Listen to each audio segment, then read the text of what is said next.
All right, come on, Cowboys. There we go. Jalen Smith stopping the run. Guys, this is going to be my live stream reactions to the game live. I'm still getting it all set up, so bear with me here just a minute, guys. All right.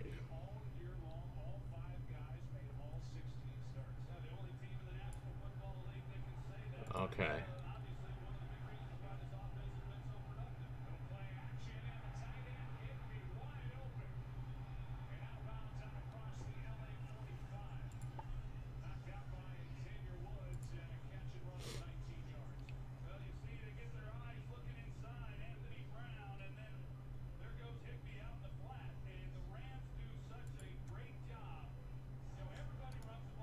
All right, let me get this here, guys. All right, first down and 10. Here we go. Already up at the 45. I wasn't paying attention. I'm trying to set up my stream. Give me a second, guys. 3 people already here. Brooke, Shambles. How you doing, Carson? What's going on? Wow, I have not been here in a long time. Loser things. How you doing? Welcome, welcome. All right, guys, give me just a second here. I am trying to set this up. All right, let's go ahead and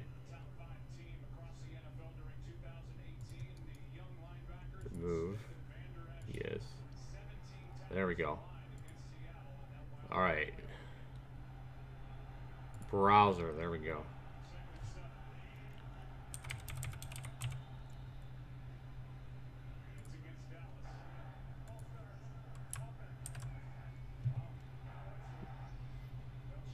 No, they're going to change it. Yep.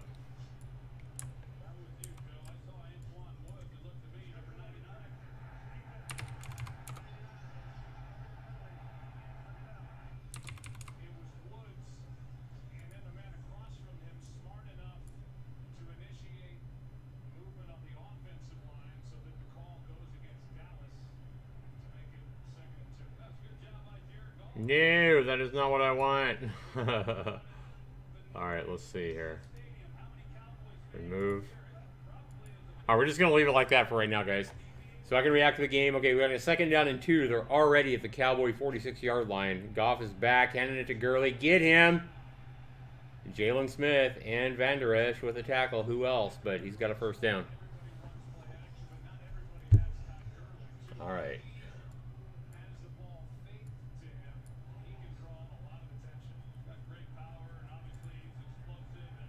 Let's just do a display capture.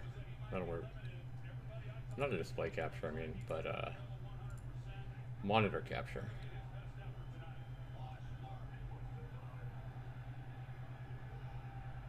Yeah.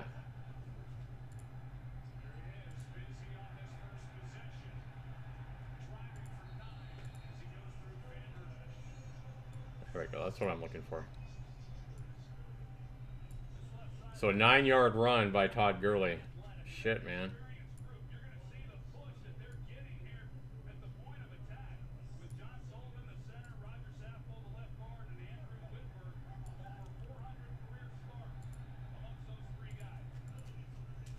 Okay. Come on, Dallas. This way you guys can kind of hear if I'm screaming or if I'm hollering or whatever. You guys will kind of see that with the bouncing into the walls.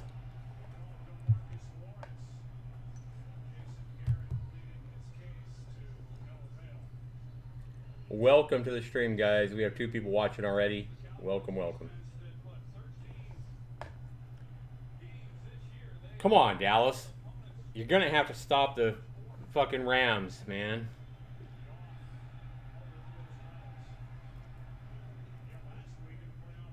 Yeah, just a little bit over his head.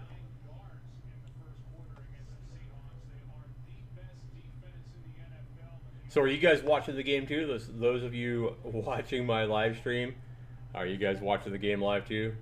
It is on your local Fox station, Cowboys of the Rams. If you guys want to see what I'm reacting to, realize there is about a 10 to 15 second delay. So you're going to hear me reacting to game, to plays you've already seen. And we got Goff back in the shotgun on 2nd and 10. And that is that's Carson, I believe, or what's his name? Anderson, yeah. And that was a nice spurt up the middle. Yeah, Cowboys didn't even know who had the ball. Van Der Esch did, but too late.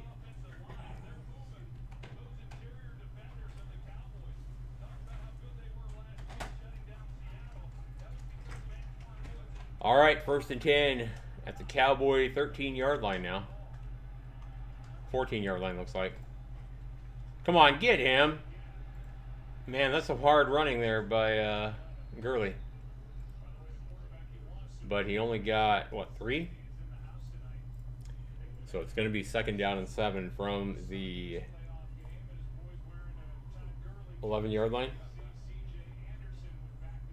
So they can get a 1st down without getting a touchdown, guys.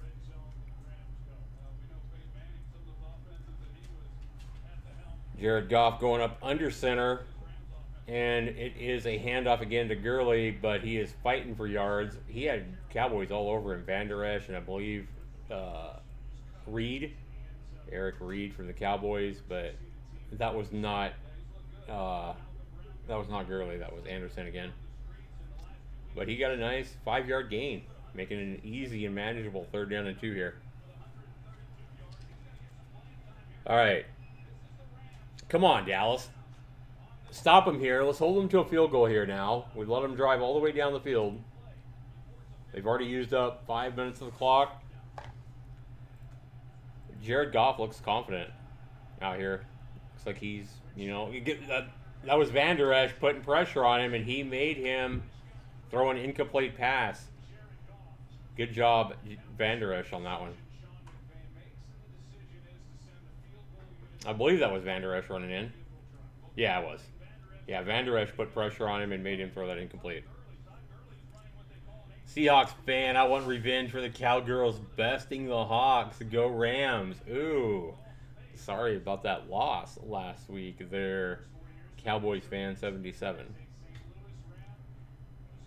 All right, we did hold them to 3, though. Thank God for Leighton Van Der Esch with that blitz there, because if it wouldn't have been for that, probably would have been a touchdown on 3rd and 2. That was just a dominant drive by the Los Angeles Rams. And the Cowboys defense, that's about the weakest they've looked since their 3-5 start.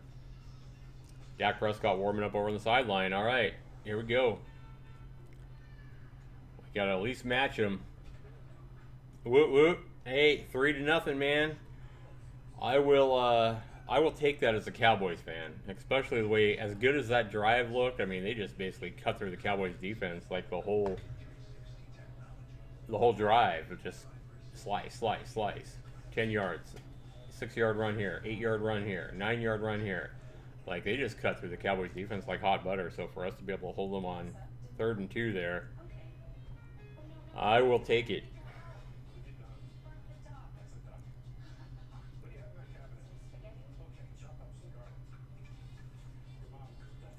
Our defense is going to have to figure some crap out, though, because they're not going to be able to allow them to drive all the way down the field like that every time and hold them to just a field goal.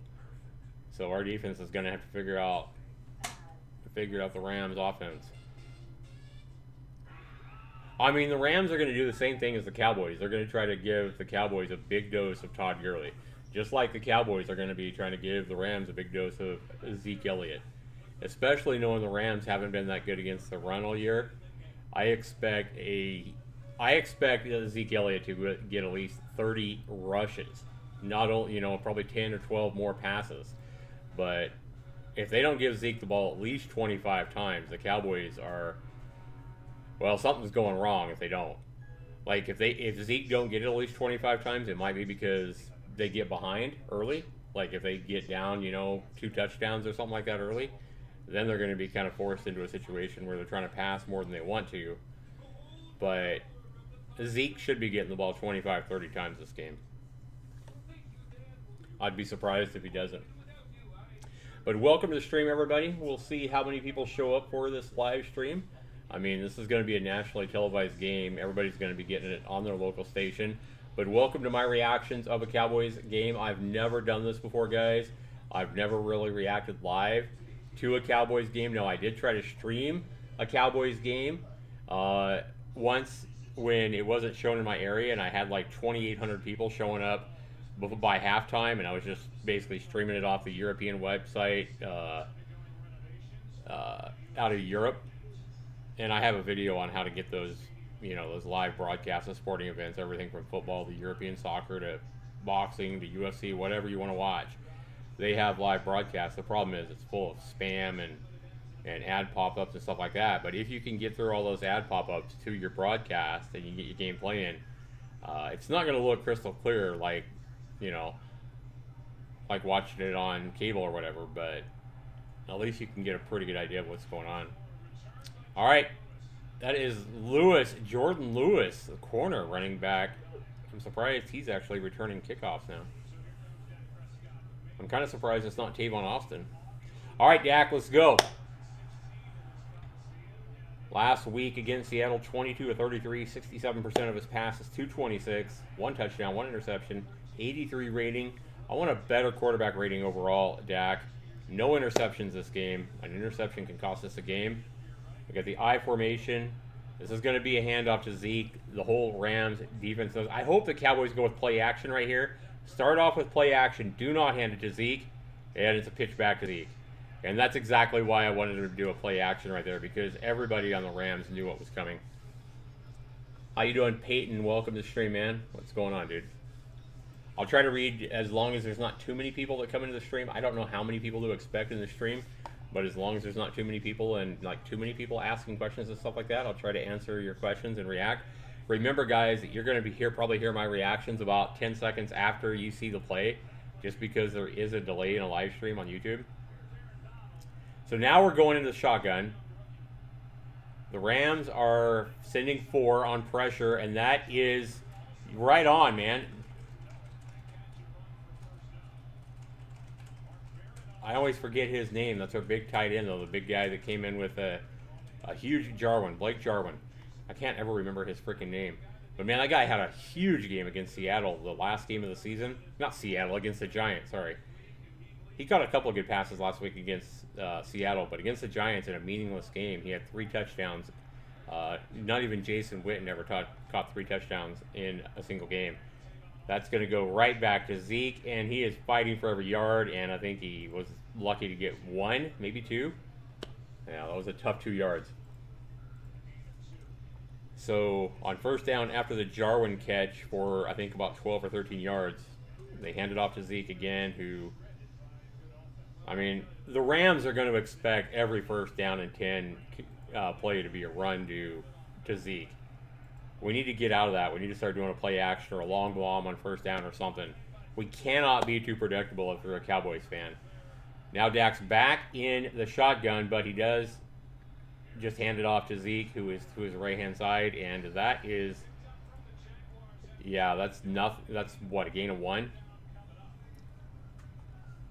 Zeke is having a hard time early on. I mean, Fowler Jr. there, combined with Littleton, take Zeke down after a hard-earned 1 yard.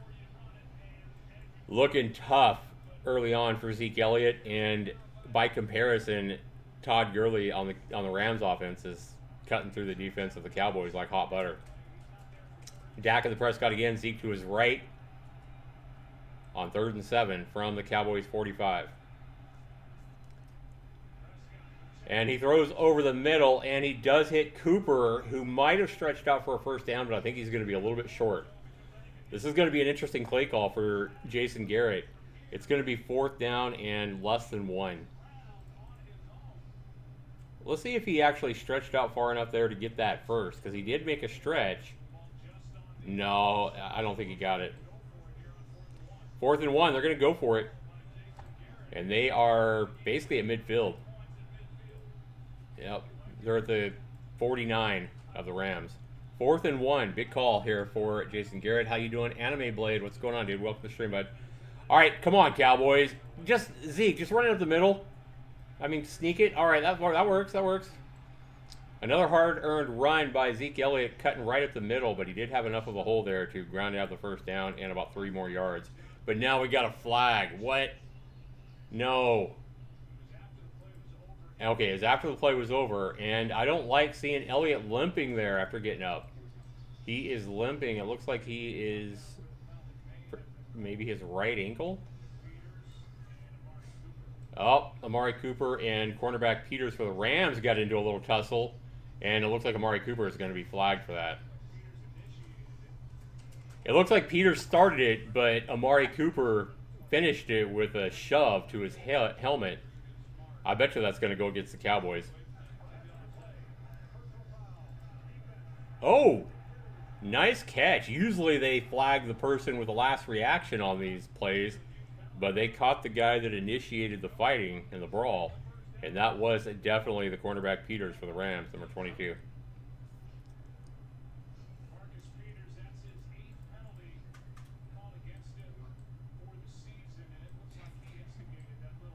He did instigate it. I just figured we were going to get the penalty because Amari Cooper finally just shoved him away with a good shove to his helmet, and it was the most obvious move. Thank God we got the right call there, though. The instigator got the call. Dak Prescott in the shotgun, but he's got Zeke right to his right again. There we go. We're going for a pass on first down. I like seeing that. There we go. And it's Cooper again. A nice catch and run, and that's a touchdown. Woo! Yeah. So that was a pass and catch right over the middle. It was only about a 12-yard completion, but Cooper basically had nobody in the middle and an easy run in for a touchdown. He just cut it down right down the middle, right?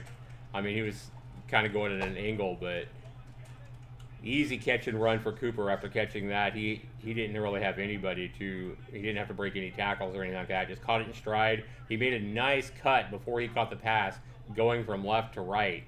And then he just outran the corners into the corner of the end zone. Touchdown. Woo!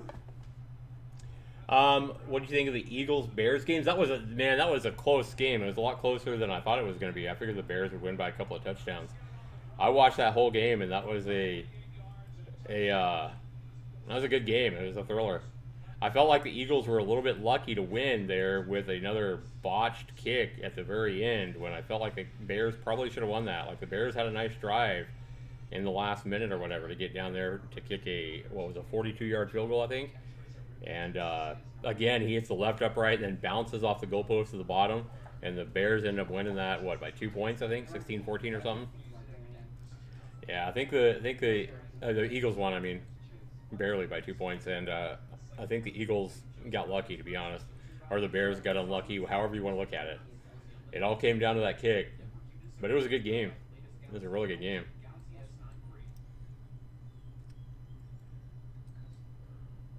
Seahawks fanboy showing his anger at the Cowboys scoring that touchdown. That nice pass and catch and run to Amari Cooper there. What was that, about a 30-yard touchdown pass? Something like that? But most of it was just,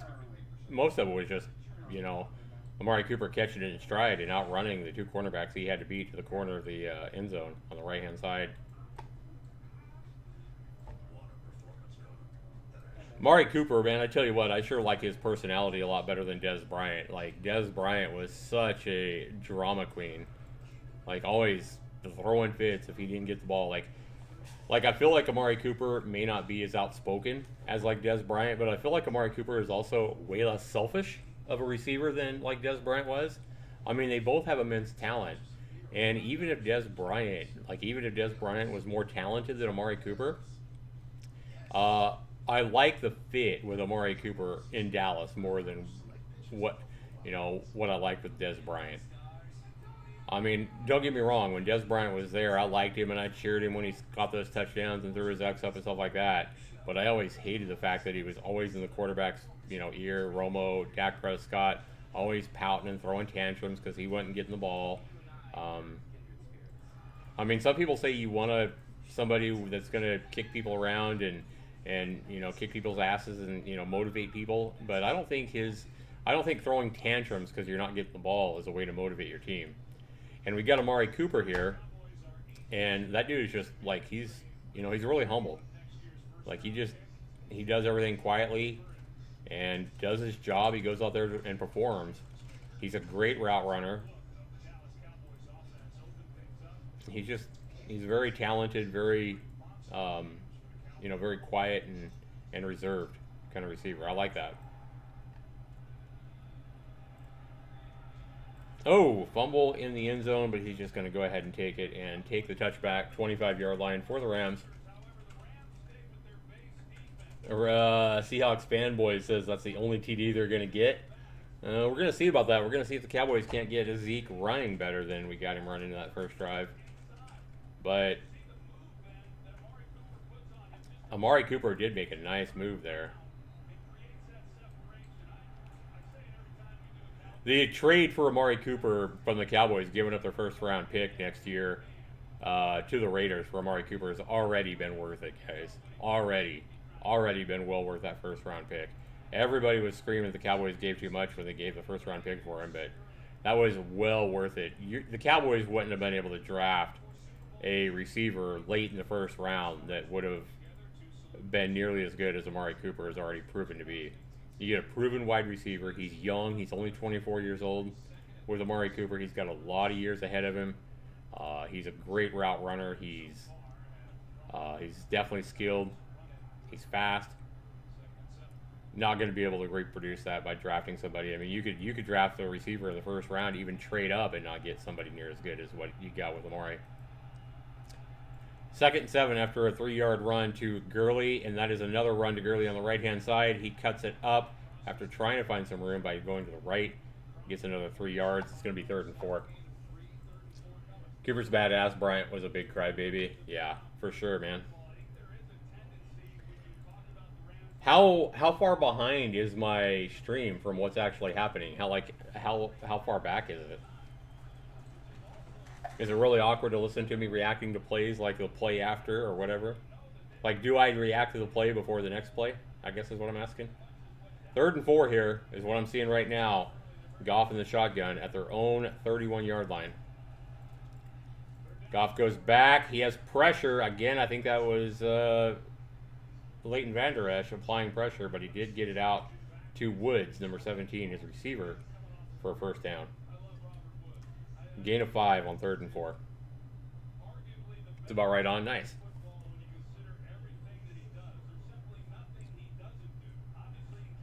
$1,200 yards this season for Woods. They got Brandon Cooks too, number 12. He's a big time receiver. And then Higbee, number 89, is a big tight end for the Rams. So we got to watch out for all those guys. He's looking to pass again, dropping back from what he looked like to be a run. Higbee was the target, and I'm surprised there wasn't a foul there, to be honest with you. You know, I don't know that it should have been a foul, but that was Woods of the Cowboys, wasn't it? Number 25, coming in and hitting Higbee. Yeah, he smacked right into him, but Higbee was kind of just standing there. Like, he didn't spear him with his helmet or anything like that, but... Yeah, the only reason I can think that they didn't call that pass interference is because they must have thought it was an uncatchable ball. And it really was. It went way over Higbee's head. That's dropped by Woods over a 5-yard pass over the middle. It's going to be 3rd down and 10 for the Rams. Come on, defense. Let's go.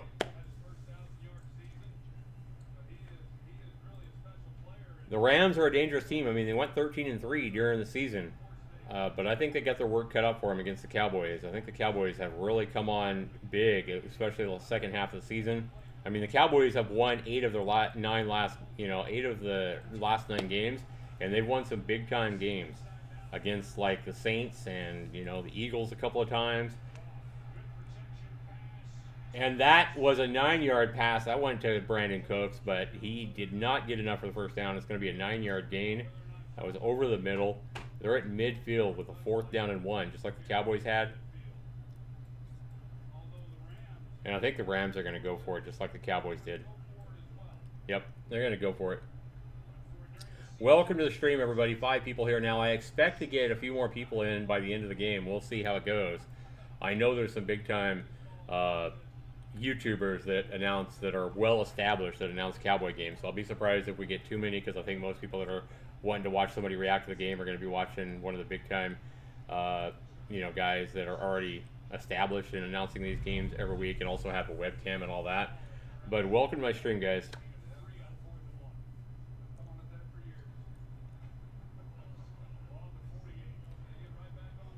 It is a run, first down.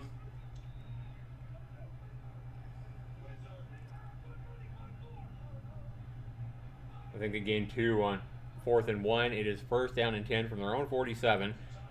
And it's a toss to Reynolds, the receiver. And he scampers around the left side from behind, running from the right to the left, and gains a nice gain of 9 yards before he's stopped by the Cowboys. It worked. They had a nice block by the tight end Higbee there, and it was Jeff Heath who finally came around and took him down, but not before he gained 9 yards.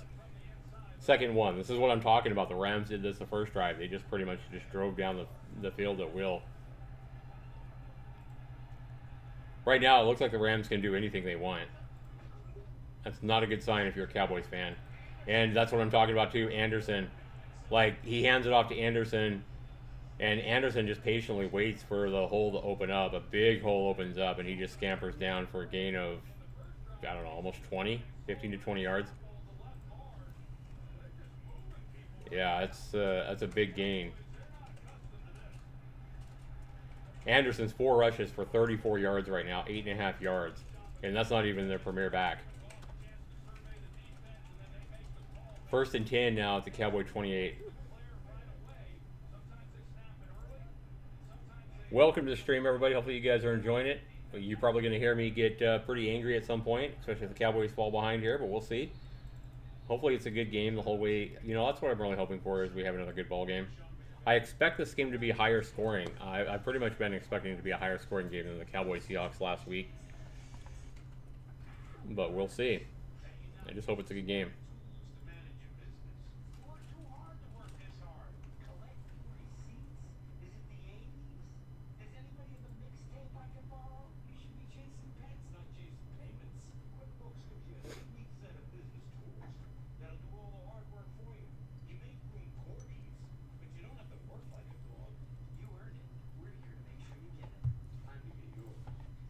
I'm on a commercial break right now, guys.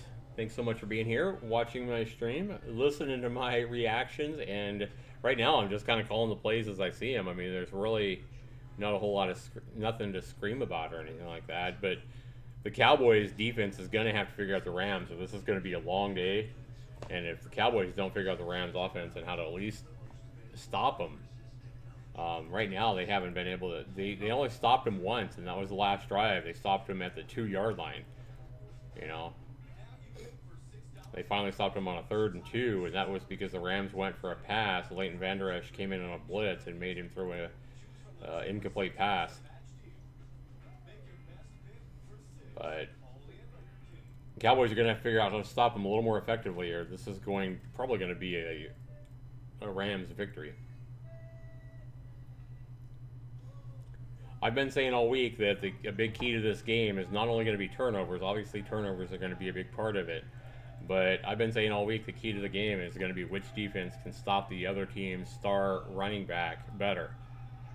So far, Todd Gurley and now Anderson as well are both having a lot better game and a lot easier time running the ball than is Ezekiel Elliott. So early on, based on what I said all week, the key is going to be which defense can stop the other team's running attack. Right now, that looks like the Rams. Rams may be losing right now, but if you look at the signs, it doesn't look good if you're a Cowboys fan.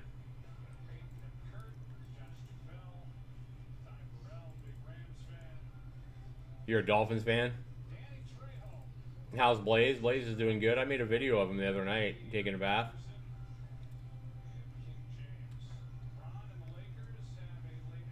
Yeah, the Dolphins don't have too bad of a team.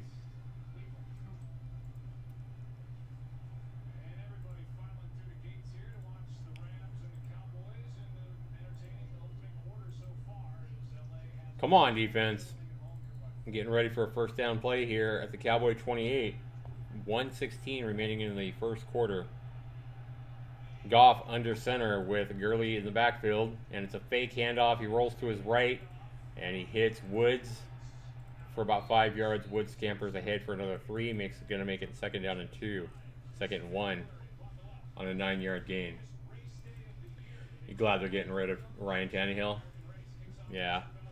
Yeah, I mean, I fully expect. I don't know how much salary cap room they have there, Peyton, but wouldn't be surprised if the Miami makes a big push to try to land Nick Foles from the Eagles. Under center again is Goff on 2nd and 1 from the Cowboy 19. Again, I believe he has Todd Gurley in the backfield. Single back. And it's a handoff to Gurley, and he is going nowhere. In fact, he has taken a loss of 2. That is Collins all over him, number 96 for the Cowboys. And it's actually a loss of 1. Going to set up a 3rd and 2. But that didn't fool Collins, who just basically cut right through the middle and was all over.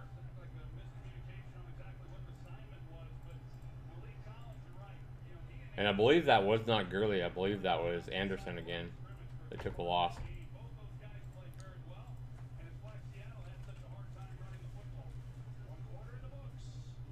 All right, we're at the end of the first quarter, guys. We get a 3rd and 2 coming up. Big 3rd and 2 in the red zone of the Cowboys. Cowboys ahead 7-3. And I'll be right back, guys.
All right, there we go. I'm back, guys. All right, you guys are pretty quiet in the chat. Welcome to my stream. My reactions to the Cowboys as I watch the game. Obviously, I can't show the game. It should be on your local Fox station, though. You should be able to pick it up locally. I am trying to announce the plays as they happen. Keep in mind there is about a 10-second delay from when I say something to when you hear it. Probably 10 to 15-second delay. So you may be hearing me react to a play from the play before as you watch, depending on how big the delay is on whatever you're watching the game on. We got a big 3rd and 2 here. Rams down 7-3 at the start of the second quarter.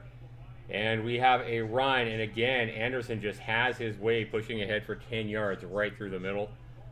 The running game of the Rams is dominating the running game and Ezekiel Elliott for the Cowboys so far early on. Now, the Cowboys have only had 1 possession. They did take it down all the way for a touchdown, but Zeke Elliott was no part of that drive. That drive was basically, we had an assist from basically the cornerback for the Rams was trying to fight with Amari Cooper, already trying to get in a scuffle. They got flagged 15 yards. You got Goff is back rolling to his right, and I believe that is a touchdown. And that goes to... That is to Cooks, Brandon Cooks, in the corner of the end zone on the right-hand side.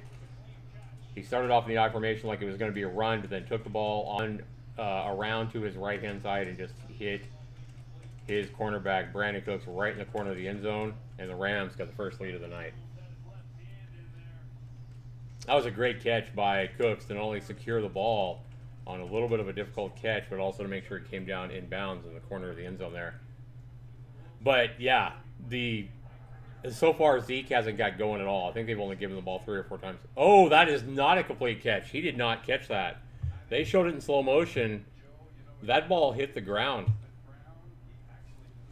That is an incomplete pass, and they're gonna automatically score this. This isn't gonna be where the Cowboys throw a flag or whatever. Every scoring play in the NFL is now automatically reviewed. This is gonna come back. This is gonna be an incomplete pass, guys. It wasn't until they showed that in slow motion that I saw the ball drop out of his hands there. As he again, like I said, it was a difficult catch. It would have been a very difficult catch if he would have caught that. Not only was he trying to secure the ball with a defender on him in the corner of the end zone as it came down, he was also trying to make sure he came down in bounds, but he did drop the ball. He let the ball drop, and it did hit the ground. There's no way that's going to stand. It's going to come back and be incomplete.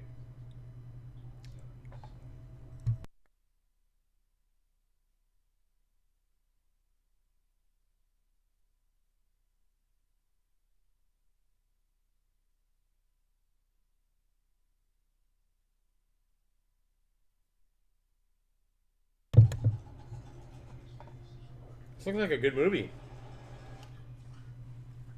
What is this? Oh, it's a True Detective. It's a show on HBO. Oh, it's good. I want to see that. True Detective on HBO. Looks like a good shit.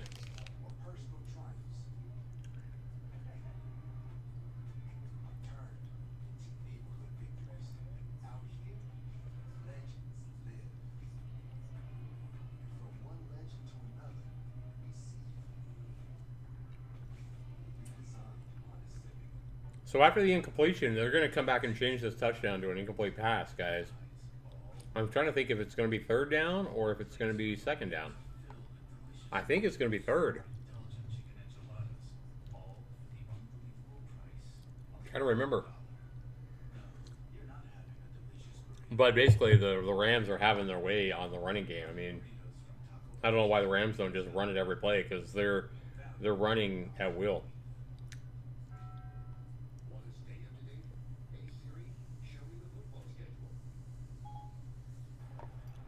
Second goal, okay.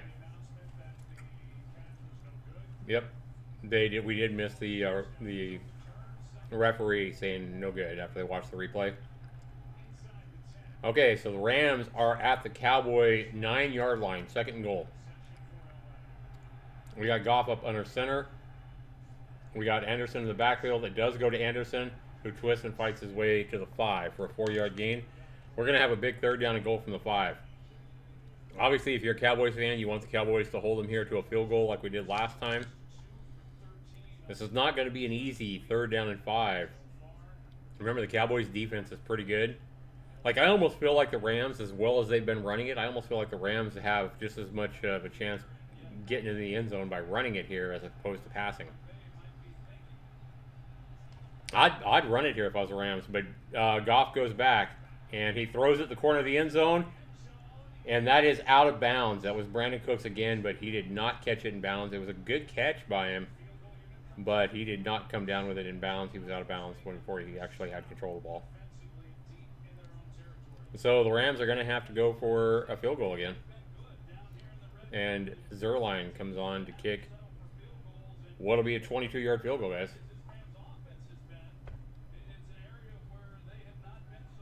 First field goal was 25. This one's going to be 23.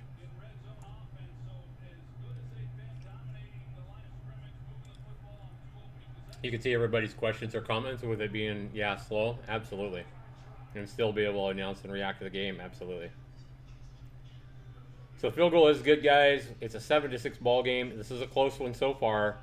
But again, if you're a Cowboys fan, you have to worry about the defense just allowing the Rams to run at will. The Cowboys defense is going to have to figure out how to stop the Rams. This is going to be a long game. I feel like the Rams are going to end up wearing the defense out with ball control and the running game. And they're going to take control by the time we get in the second half if the Cowboys defense can't start stopping the run better.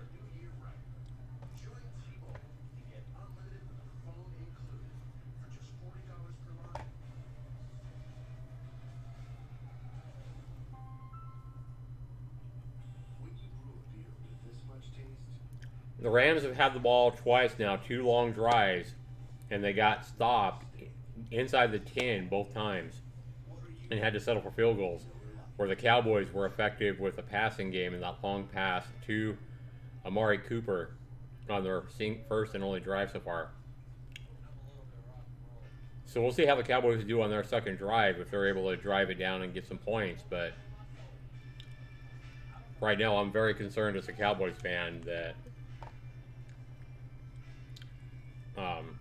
don't let the score fool you guys just because we're up, just because the Cowboys are up right now. Right now, I would say the game is being controlled by the Rams.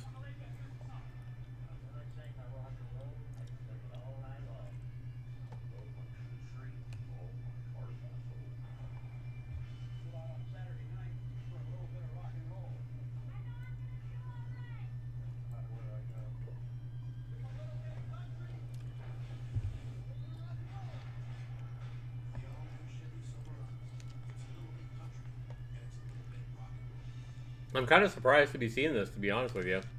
The Cowboys have been really good about stopping the run all season long, and the Rams were the ones that had a hard time stopping the run. So I'm really surprised to see this going quite opposite right now, where the Rams are running at will pretty much. The Cowboys are having a difficult time getting Ezekiel Elliott going. I expect to see the Cowboys, though, take this kickoff.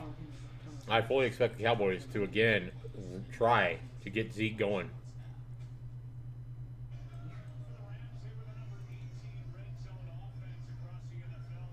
I think Zeke's biggest run so far is like 4 yards.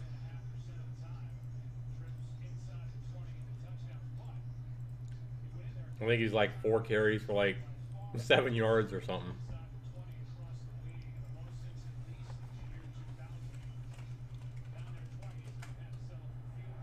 $13:40 left in the second quarter. That's a kickoff. It bounces to the 10-yard line, and it is fielded by Jordan Lewis, who runs it out to the 22, it looks like. Nope, that's not even the 20. That's the 17. Weird angle on the camera. Yeah, the camera was on the ground looking right at the running, and it's hard to tell where the ball was.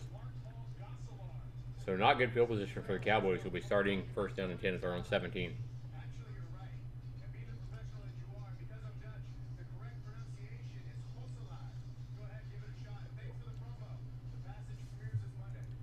Can you guys hear me okay?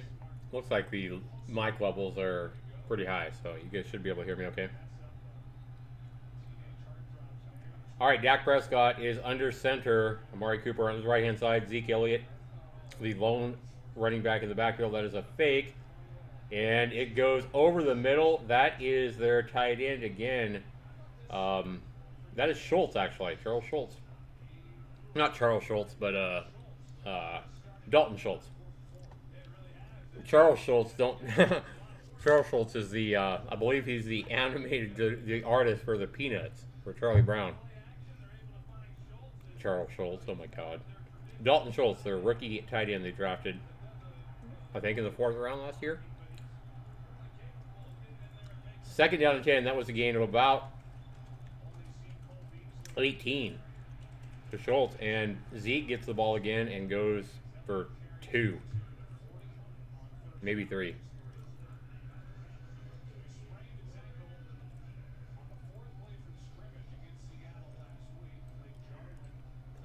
That sucks that Beasley sprained his ankle so bad last week and can't be in the game more. I mean, he's suited up, but we haven't seen him a whole lot yet. 2nd and 7 from the Cowboy 40-yard line. We got Dak Prescott back in the shotgun again with Zeke Elliott to his right-hand side. And it is a fake to Elliott and a toss out to Tavon Austin on the right, and he's going to be smacked down for a loss of 2 on that one. That was a great job by the defenders of the Rams. They snuffed that out. They saw Tavon Austin and knew exactly what was going to happen before it even happened.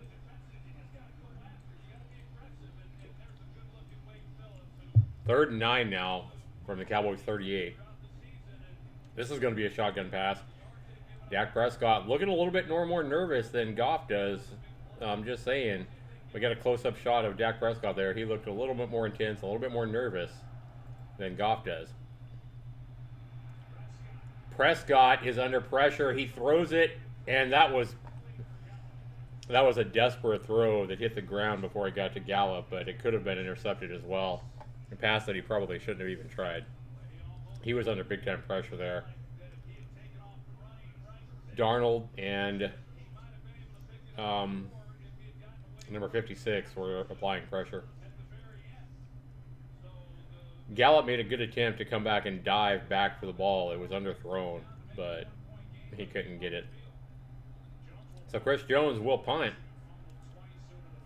And this is what I'm talking about, guys. The Rams are going to get this ball back again, and they're going to probably be able to drive right down the field unless the defense can figure out how to stop the Rams' running game. It's going to be down to the Ram 24-yard line.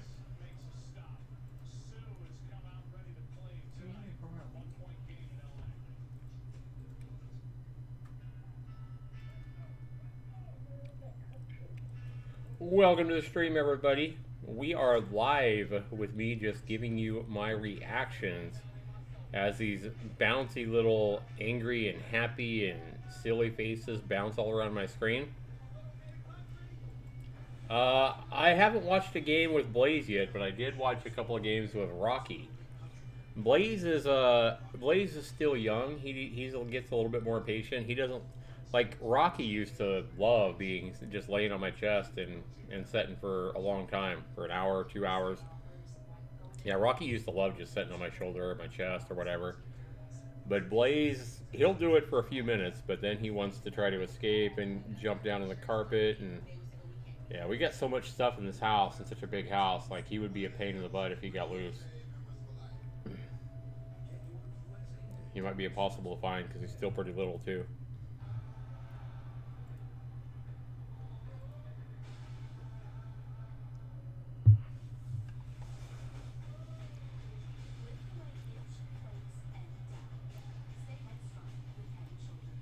Welcome to the stream, everybody. We are live. I am scared as a Cowboys fan right now, guys. I am scared not because we just had to punt. I am scared because our defense is not looking nearly as good as I expected them to, especially against the run so far. Anderson, number 35 for the Rams, the running back, and Todd Gurley are both running much better than Zeke Elliott so far. Big surprise to me. I figured the running advantage was going to go to the Cowboys in this game. In fact, I figured the Rams would have a hard time stopping Zeke. Seeing the Cowboys have to go to the pass that last drive as much as they did and rely on Dak Prescott that heavily already has got to be scary to any Cowboys fan. We came into this game, you know, our plan for the game was run it heavy to Zeke Elliott. Zeke Elliott so far I think only has like 6 rushes or something like that, and they've been relying on the pass more, especially in that last drive, and it failed this last time. 3rd down and 9, Dak Prescott was under pressure, heavy pressure, and had to basically just throw the ball up to keep from taking a sack. He's probably lucky it wasn't intercepted.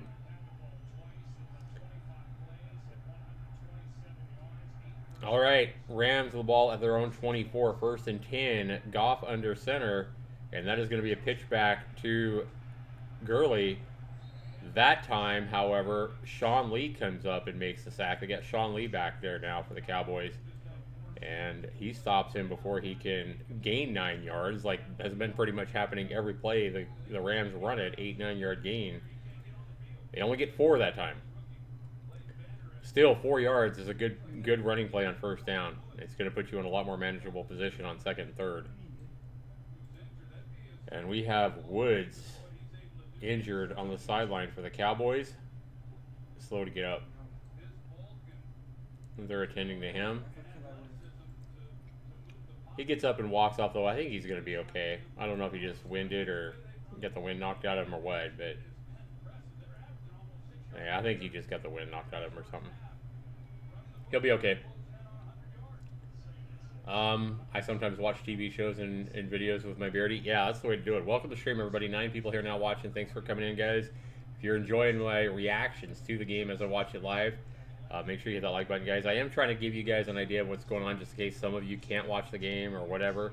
Try to give you guys an idea of what's going on as I react to it. 2nd down and 6, the Rams. And he goes for a pass here, and that is connection to Brandon Cooks over the middle. It's about a 15-yard gain. They are up, I believe, near the Cowboy 40-yard line with that. Yeah, 20-yard gain. He starts under center like it's going to be a run to Garley, and then just goes back and finds Cooks. He was pretty well covered, but the pass was right on. They're actually at the 48-yard line now, their own 48.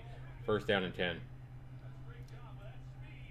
With their running game, what's set up this passing, though, guys, is how effective they've been running. The Rams have been really effective running early on, both to Anderson and to Todd Gurley. And that is starting to set up the passing game. And they're going to 2 passes again. This time it's over the middle for 15 yards to Woods. Sean Lee on the coverage. Sean Lee was right there, but again, a perfect pass delivered to Woods right over the middle. That's a gain of 15, and that's going to put the ball at the Cowboy 36-yard line. 1st down and 10. Jared Goff right now is 6 of 12 for 78 yards total. Some of those incompletions have come down in the red zone, but he's been pretty effective driving from their end of the field to the Cowboys' end of the field. That's Higbee. They're tied in. It's a 2-yard pass, but Higbee barrels his way and cuts his way for a 1st down, gain of 11. 3 passes now in a row and a gain of what do we got? A gain here of about 17, 20, and then 11 there. The Rams have gained about almost 50 yards on the last 3 plays, 3 passes. 1 to Woods, 1 to Cooks, and 1 to their big tight end, Higbee. 1st down and 10 now. Looks like Goff is changing the play at the Cowboy 25. It is a run. This is to Gurley, and Gurley, this is what the Rams have been doing the whole game so far until they get down to the red zone. Gurley cuts it for a 9-yard gain there. It's got to be scary if you're a Cowboys fan. The ball control is 100% to the Rams, and I would be scared even if the Cowboys were up 21-6 right now. I would be scared, because all the control and all the momentum is in the Rams' favor here. The Cowboys are not going to be able to maintain their 1-point lead with their defense, allowing the Rams to do anything they want at will. 2nd and 1 from the Cowboys 16. And again, it's going to be to Anderson this time, and he's going to find his way for a 2-yard run. 1st down. 1st down and 10 to the Cowboy 15. Cowboys were expecting that run, but they couldn't stop him before Anderson gained 2.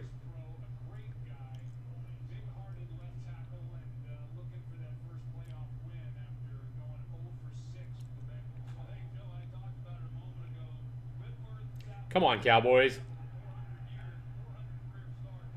Goff is back from center, throwing to his right. He was trying to hit Higbee, his big tight end, in the right-hand side of the end zone, right at the goal line, right past the goal line. But he was well covered. He was probably lucky he didn't get it. Well, he didn't really do anything to interfere with him, but he was right in his face, and he did not turn around and look back at the ball. He was looking right at Higbee. Didn't even see the ball, but fortunately for the Cowboys, he didn't make any kind of contact to get an interference call. 2nd and 10 from the Cowboys 15. Goff under center. We got Anderson in the backfield. And it is going to Anderson. And why not? Because the Rams are running at will. That's a 14-yard gain right up the middle. Big hole. It's going to be 1st and goal from the 1, guys. This has got to be sickening if you're a Cowboys fan, and you've got to love what you're seeing if you're rooting for the Rams here, because the Rams are running. Yeah, Rams are running at will. He had to fight for that one. Anderson, 1-yard touchdown run there. He kind of had to put a little second effort into that one. Everybody knew what was happening, but they still couldn't stop him, and that's a touchdown for the Rams. Now the Rams, they need to just kick the extra point here. Don't go for 2. It's way too early to go for 2 if you're the Rams.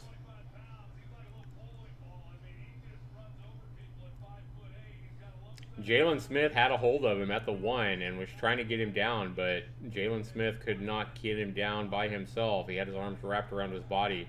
Anderson just fought and pushed and fought, dragging Smith into the end zone. And they are going to go ahead and kick the extra point here. That's a smart thing to do. If anybody's wondering why don't they go for 2 and try to go up by 2, it's way too early to be doing that right now, guys. The reason you don't go for 2 right now and try to get up by 7 by getting that 2-point conversion is, well, just take your extra point, because the Cowboys may drive down and get a field goal next, you know? And so by just taking your extra point, then you're a full 3 points ahead if the Cowboys get a field goal, for example. If you go for 2 and miss it, then if the Cowboys get a field goal, you know, another field goal would put the Cowboys ahead. So you're way too early to gamble on stuff like those 2-point conversions. I know a lot of coaches nowadays do them, but I think it's I shake my head every time I see it. There's too many head coaches out there, in my opinion. They get too ballsy way too early. If you're playing Madden, against somebody on Madden, I mean, that's fine. Go for 2 points, but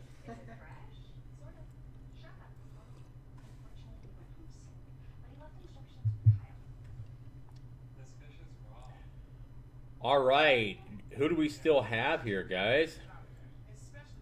Who is still watching and listening to my live reactions here? I am not liking what I'm seeing at all, guys. I'm scared the score is going to get further and further away from the Cowboys here. The Cowboys are going to get more and more reliant on their passing and Dak Prescott, and that is not a good sign. You're a Cowboys fan. You've got to be really scared and not liking what you're seeing right now. Yeah, they had that one drive where they had that big pass to Amari Cooper, but that probably isn't going to happen very often with the Cowboys, even if it happens half the time. You know, half the time the Cowboys have the ball, if the Cowboys are able to score, how are the Cowboys going to stop the Rams when the Rams are able to drive down the field and either get a field goal or a touchdown every time they get the ball? Because the Cowboys defense can't freaking stop them.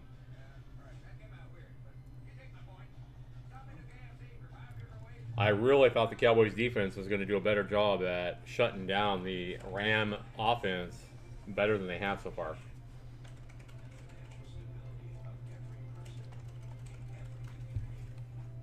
I also thought Zeke Elliott was going to be able to show some running. You know, that's 2 things that you really want. You want to see your defense be able to shut down the offense better. And if we can't establish our own run to give our defense a rest, this game is going to get out of control quick, guys. The Rams are going to beat us by 3-4 touchdowns if our defense can't start playing better, and or we can't get Zeke more involved in the game with better running. We've got to stick with the run, guys. We've got to take this kickoff, and we cannot lose patience to start throwing every play. We've got to stick with trying to get Zeke involved. If you're a Cowboys fan, you want to see Zeke getting the ball here.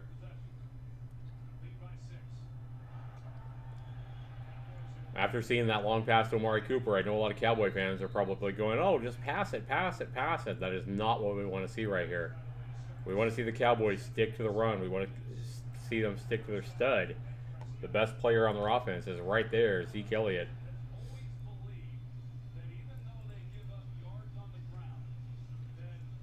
I'm voting for the Rams. Yeah, the game's definitely looking. It's way more in favor of the Rams than the score would indicate right now. The Rams are completely controlling this game. Come on, give it to Zeke. Come on, Zeke, let's go. Give him some blocking. Give him a hole. There we go. There they go. They're sticking with Zeke. That's exactly what they need to do. And that's why right there, Zeke made 5 yards out of nothing. He's able to barrel ahead, taking every little hole he could get right there that he was given and just basically push forward for a gain of 5. And that's why they got to stick with Zeke right there. Beasley coming out of the field on 2nd and 5, nursing that injured ankle from last week. We'll see how effective he is. Dak Prescott is back in the shotgun. Zeke to his left-hand side at the 30-yard line, 2nd and 5. Zeke looking left, almost an interception as he tried to get it to Cooper on the left-hand side at about the first down marker. But Ericum, number 50, almost had that for a walk-in touchdown. And that right there goes to why we need to stick with Zeke. If we put this game in the hands of Dak Prescott, that is too likely to happen with that much pressure on Dak. Dak isn't ready to. Dak is not Aaron Rodgers. Dak cannot win a game all by himself. Even like Tony Romo. Tony Romo was better at about, taking control of a game and putting the whole game on his shoulders. Dak Prescott is not that quarterback. Dak Prescott in the shotgun, however, on 3rd and 5, nobody behind him. He's looking, surveying. He's got a little bit of time. Oh, now we got a flag. I think that's going to be, what is it going to be? Timeout.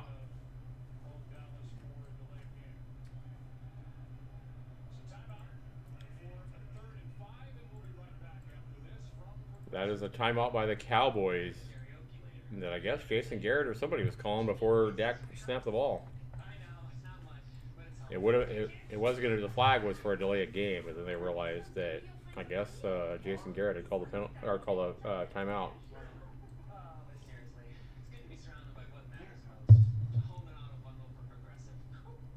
We got Blaze from a breeder here in our local town. A breeder who breeds bearded dragons.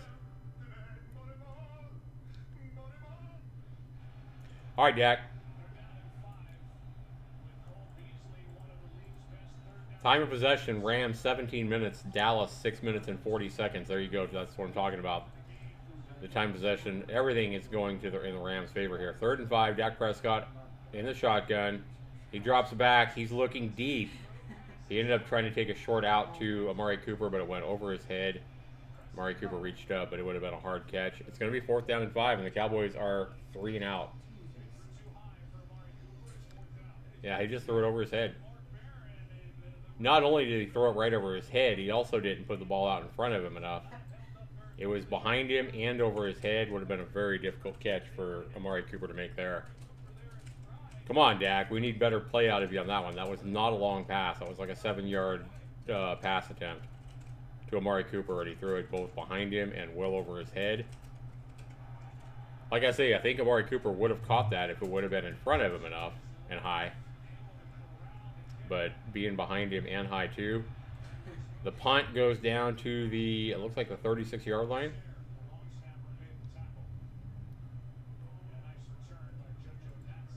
Jojo Matson takes the return for about 10 yards. I believe they got up to about the 36 of the Rams.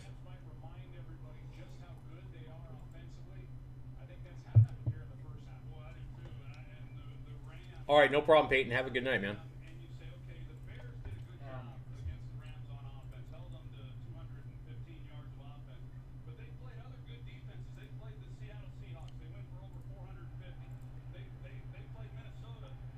Yeah, the Rams offense is looking very good tonight. They're making the Cowboys defense look mediocre. 1st down and 10. Jared Goff under center. He's got Anderson in the backfield, and that's exactly what goes to the big back, Anderson. And he barrels ahead for a gain of 7. Or a gain of 5. Yeah, a gain of 6, rather. I mean, the Cowboys they can't figure out how to shut down the Rams' running game. And then the Rams get their running game going, and then they can basically pass at will. The Rams are in complete control of this game right now. And the Cowboys have no ideas, no way. We got Van Der Esch and Lee watching on, trying to figure out how to stop the Rams. But again, that's a handoff to Anderson, and he's over the 1st down line before anybody even touches him and tries to bring him down. That's a gain of 7.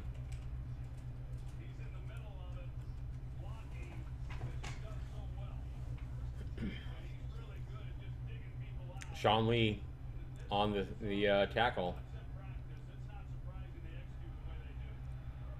Goff takes the ball from under center, runs back, finds Anderson to his left.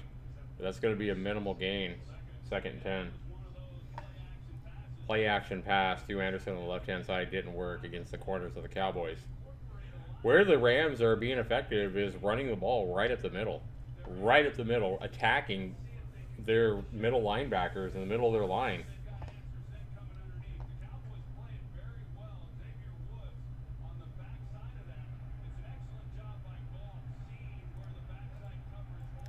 The Rams at their own 49, 2nd and 10. Goff under center again. He goes back, straight back, looking. He's got Gurley, and that's going to be a loss, guys. He hits Gurley for a 2-yard pass, but he is tackled immediately. 3rd and 14 now. It's a 4-yard loss. Yeah, he ran back 6 yards, threw it 2 yards forward to Gurley, who was immediately tackled.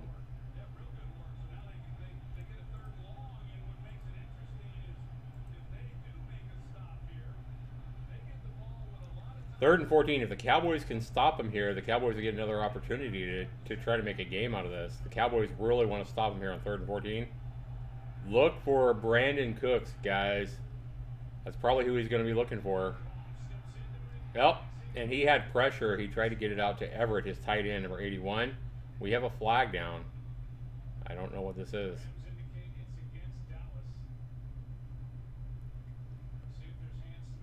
Rams indicating against Dallas.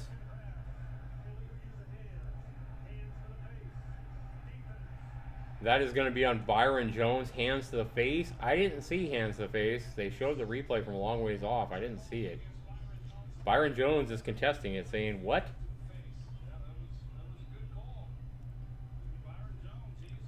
Troy Aikman saying it was a good call. Let's take a closer look at it here.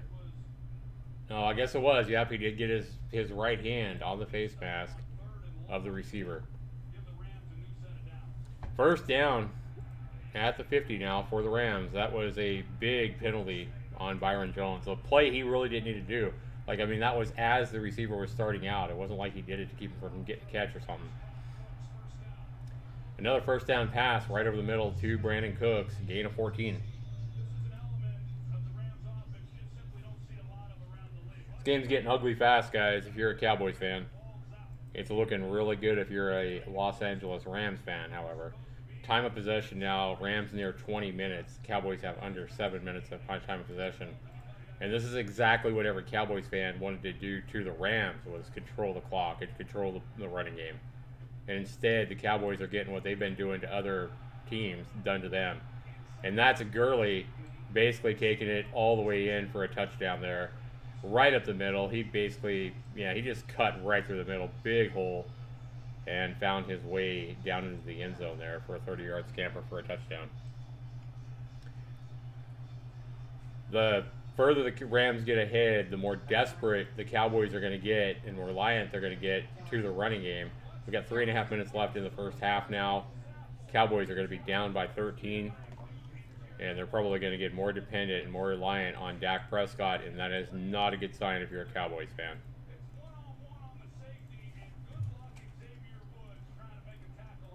The only person that had a chance of getting Todd Gurley on that last scamper was Xavier Woods, and yeah, good luck on that. Gurley just brushed Xavier Woods off like he was a fly. Just ran right by him like a fly trying to stop him. Because he was already running at full speed. Xavier Woods went down, tried to get an ankle tackle, but missed.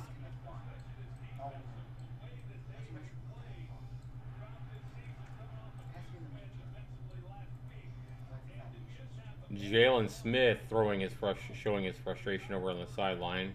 I think he yelled a naughty word.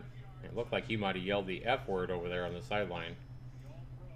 Sean Lee takes off his helmet looking exasperated and a little bit confused.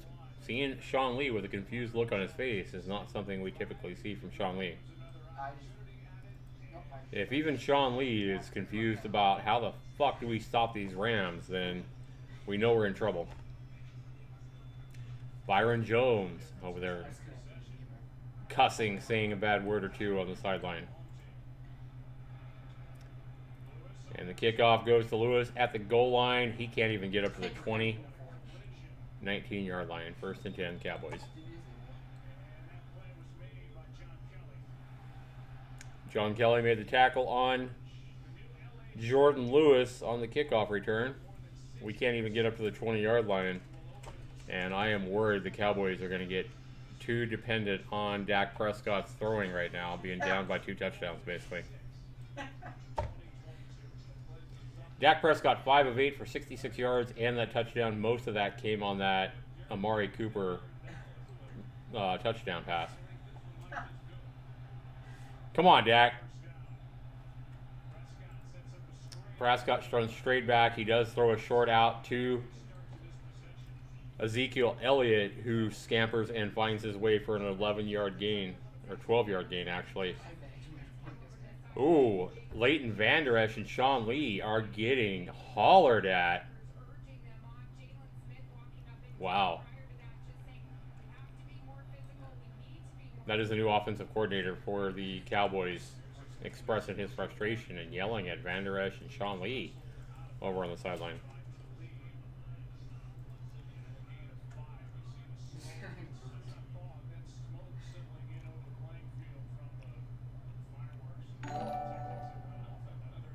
Not seeing these, not seeing who subscribed. I want to go and thank those people who have subscribed. Right now, I do see it. Hang on. Somebody subscribed. I didn't see who it was, though.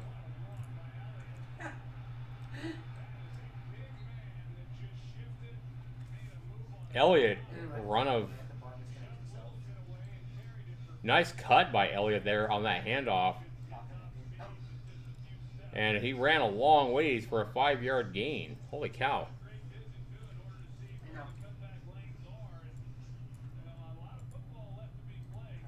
Let's go ahead and put this up here so I can see if anybody subscribes, guys.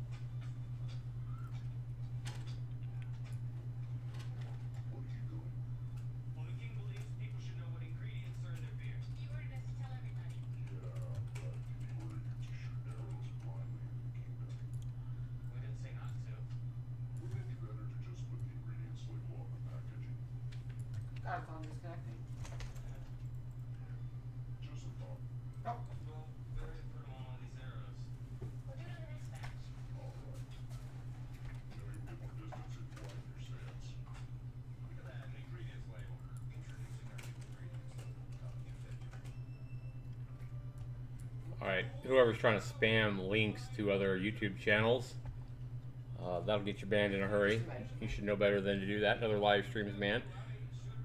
Well, it looks like the Cowboys are starting off this drive on the right foot. The problem is the Cowboys' defense is not able to stop the Rams at all.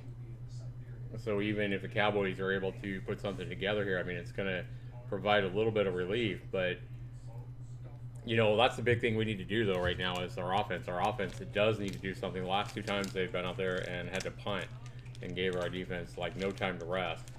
So if we're wanting our defense, as a Cowboy fan, if we're wanting our defense to be able to stop the Rams, giving them a good rest would be a key. And putting together a drive and going down and cutting that Ram lead in half would be a good way to start. The defense has been pretty much been out there the whole game. Defense of the Cowboys. We desperately need a drive here before half.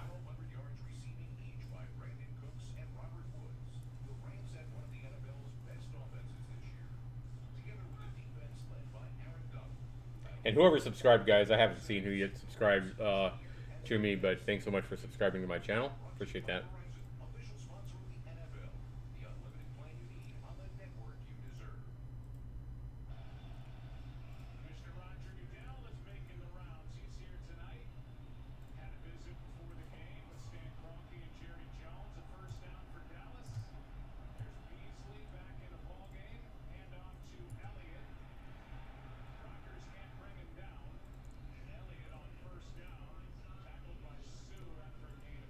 Gain of 6 yards to Elliott on first down, guys.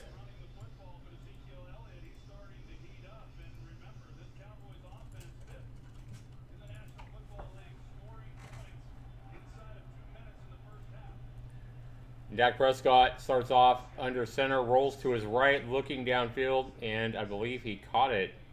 That was a pass to Cooper. It was out of bounds on the sideline. Nice try. He did find Cooper on the right-hand sideline for about probably 12, 14 yards, but it was caught out of bounds. It's going to be 3rd down and 4 from the Ram 43. Important 3rd down. Timber, be quiet. Got Zeke to his left. Dak is in the shotgun on 3rd and 4 from the Ram 43-yard line. This is a big drive for the Cowboys. They really want to get a 1st down here. This is too long for a field goal. They got to get a 1st. And that, he goes out, and that is to his tight end.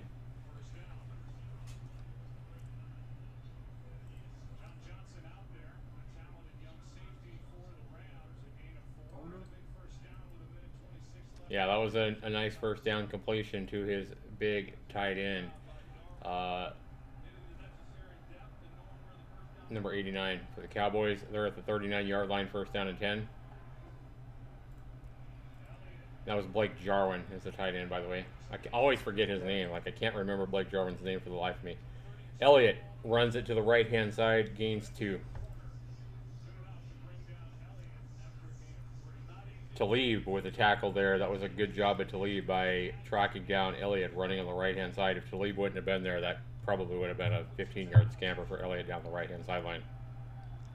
Instead, it's a gain of 3, 2nd and 7 are the Cowboys from the 41.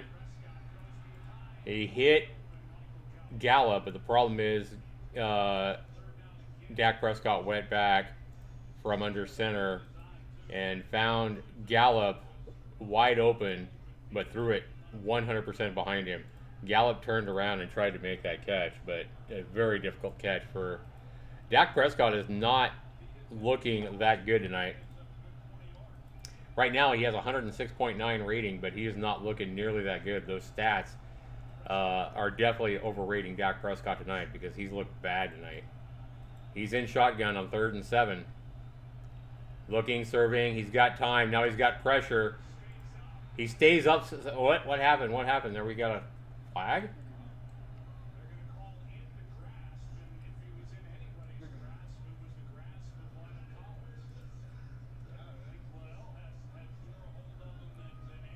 He was called in the grass.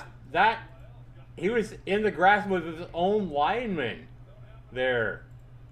That was Collins who reached around and grabbed him around his waist while Dak Prescott was trying to break a tackle from Fowler Jr. and number 50 of the Rams. But then Collins grabbed him around his waist. That was a weird, strange call by the referees who called him in the grass because Collins was the one who stopped Dak Prescott from moving. Even Jason Garrett's going, what the hell? Why? Well, Jason Garrett's confused about why they called that in the grass when it was his own lineman who had him in the grass. It's going to be 4th and 14 here, guys. And we're going to be punting. That was strange. Took him out of field goal range. 45 seconds left in the half. 4th and 14. This ain't going to be no fake, I don't think, guys. Not on 4th and 14. They're going to punt it and try to pin the Rams deep so maybe the Rams can't put more points up before half.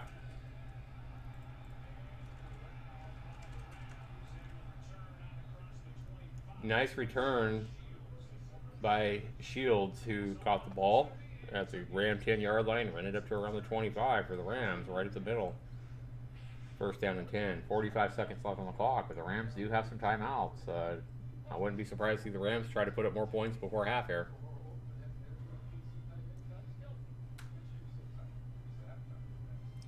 Ugly game if you're a Cowboys fan. Very ugly game.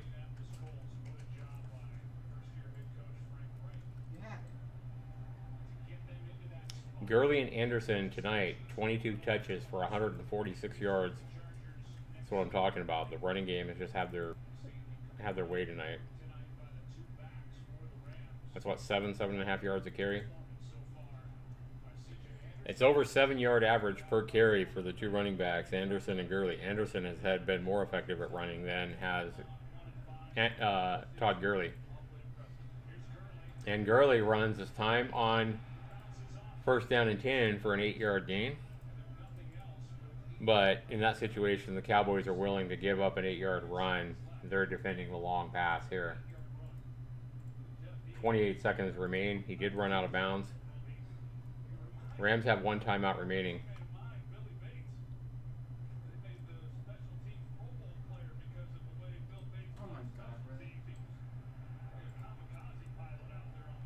Jared Goff looking from the shotgun, looking at the Cowboy defense, surveying what he's going to do, how he's going to attack. He takes the ball back.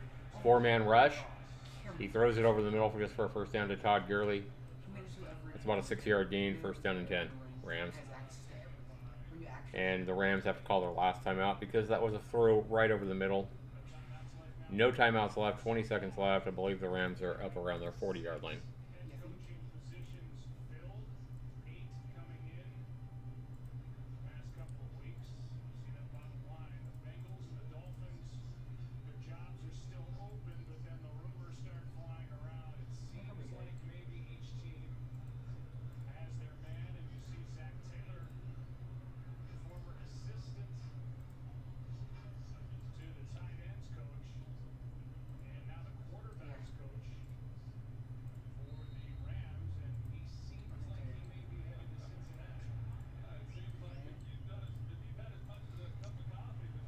.21 seconds actually now, and the Rams are at their own 40-yard line. We got Goff in the shotgun. Rams ahead 20-7 with 21 seconds remaining. No timeouts. He drops back. He's surveying the field. He's looking for a 20-yard pass, and it is deflected by Awuzie. Nice deflection by Awuzie to keep that out of the hands of, I believe. No, that was actually Reynolds looking for the ball there. Awuzie cuts right in front of him, looking for the ball all the way. Great play by Awuzie.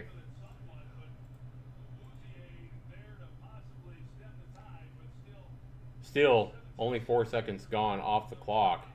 Sure seemed like Jared Goff held the ball longer than 4 seconds on that one. Again, he's got the ball. He's back. Second down and 10. He connects with, that is Woods over the middle for a 15-yard gain.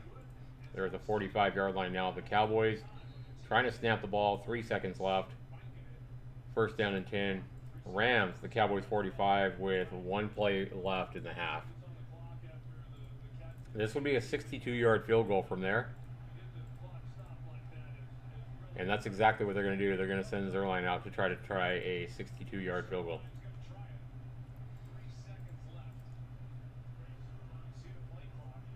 I mean, that's probably the smart play. His career long is 61 yards, but you never know. I mean, this is only 1 yard further than that. They actually are going to call this a 63-yard attempt. And he's back. He kicks it, and it's wide right.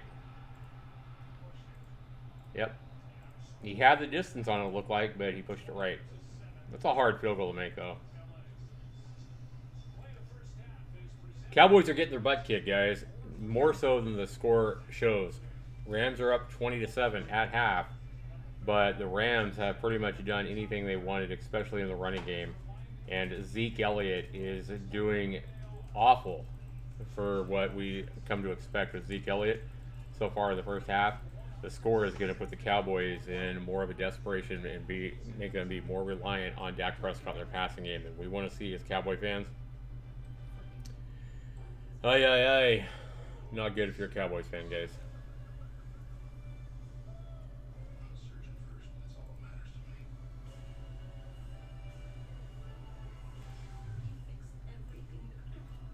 We had 9 people in here for a short while, but on average, I think we've been getting about 5 or 6, sometimes 4 watching. I want to thank you guys here who are here watching my stream and my reactions to the Dallas Cowboys, a team I've loved and adored since I was 6 years old. I grew up at the time that I became a Cowboy fan. My parents were living with my grandfather for a short while, maybe a year or something. I don't know. We weren't living with my grandfather very long when I was a young kid, but I still remember being at my grandparents' house and started seeing my dad and my grandfather, who always watched the Cowboys game every weekend, every Sunday together. And I finally looked up at them and saw that they were so interested in these Cowboy games every week, and I started trying to watch it and didn't understand it. And it's probably a pain in the ass asking a million questions, as you might expect a young kid to do. Well, why are they doing this? Well, what do they do? Why? I'm sure I bugged the hell out of them, but I started figuring football out at the age of 6 and started watching it every week.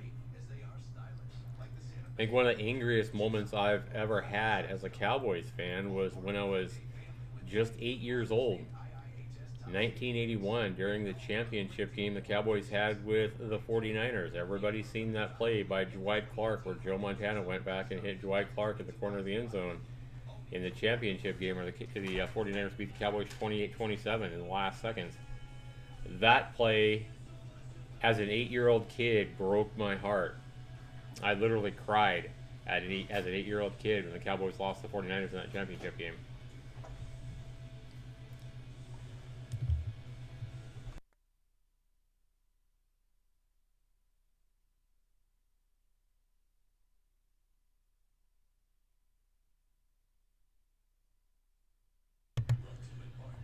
But I have pretty much watched every Cowboy game that I could from the age of 6 until the age that I'm at right now, basically almost 40 years, guys. Lifelong Cowboys fan. I have never swayed at all. I used to get a lot more animated and angry and emotional during these Cowboy games, but after watching the Cowboys for basically the past 22 years not even be able to, do anything, even if they did get to the playoffs, and maturity as well. I pretty much remain pretty calm and collected during most of these Cowboy games because I expect the worst. Okay.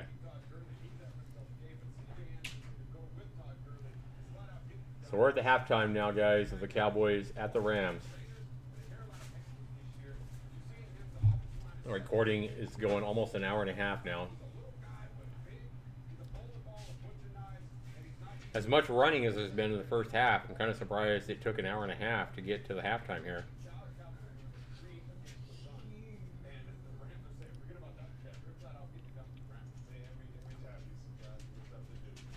Yeah, I mean, there was no reason for the Rams to change anything up here. They're having their way with the run.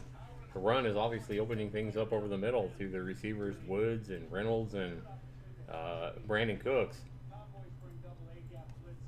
Their big tight end number 89, Higbee. See, I'm not even a Rams fan, but I can remember 89 for the Rams much easier than I can remember our own 89 tight end. I can't remember his name. I can't even think of what it is now. Oh my God, Blake Jarwin.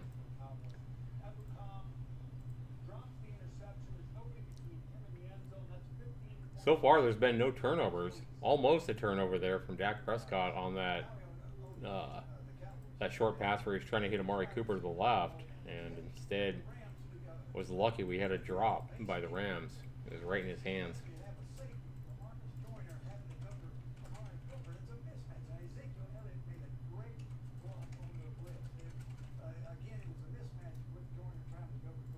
Only 3 people here now watching. Feels bad, man. Hopefully you guys come back. Hopefully people come back and listen to me commentating and reacting to how I'm feeling about the Cowboy game here in the second half. But it looks like the Cowboys are going to get defeated here. Unless they go into halftime here.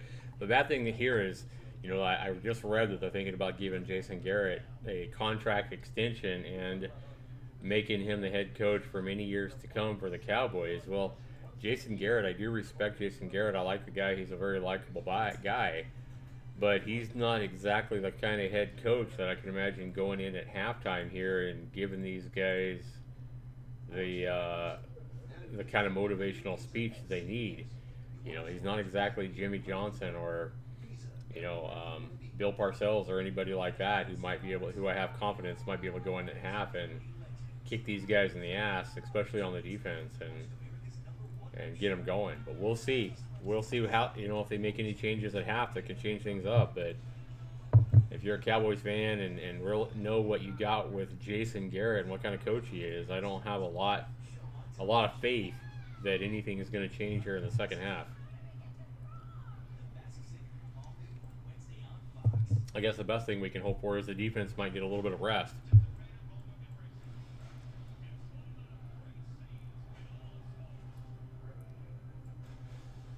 being down 13 at half is not a good sign for the Cowboys, who were only able to get that one touchdown, and that was a long pass to Amari Cooper on their first drive. Since then, the offense has not helped the struggling defense at all, mostly going 3 and out so far. But their last drive was the most effective drive since that first drive, the last drive they had. But they got down. They had a third down and whatever, or no, it was third down, and they had that weird in the grass call. That was such a weird call. Collins wraps up. I still don't even know why would Collins putting his arms around Dak Prescott as Dak Prescott is trying to scramble and break tackles. Collins puts his arms around Dak Prescott as if Collins is trying to stop him. It's really weird.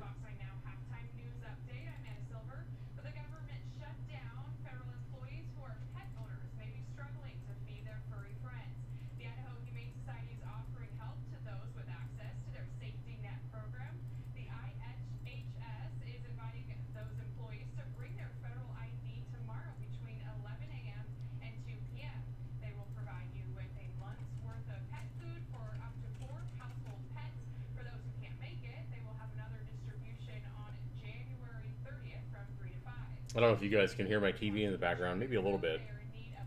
But welcome to the stream, those of you who are here, guys. We are listening to me talk about how I am disgusted as a Cowboys fan with the way things are going in the first half. Mostly disgusted with the way the Rams are able to run the ball at will against our defense, who have been pretty good against the run, especially the last 8 or 9 games.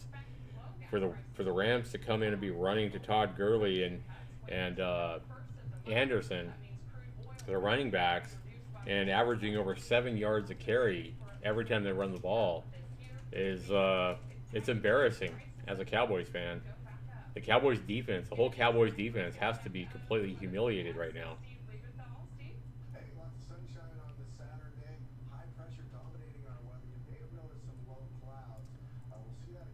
But our offense, since that first drive, has not been able to help our defense as well. They have not been able to keep a drive going and take any time off the clock. I think the Rams have about 20 minutes of possession compared to maybe 10 minutes for the Cowboys.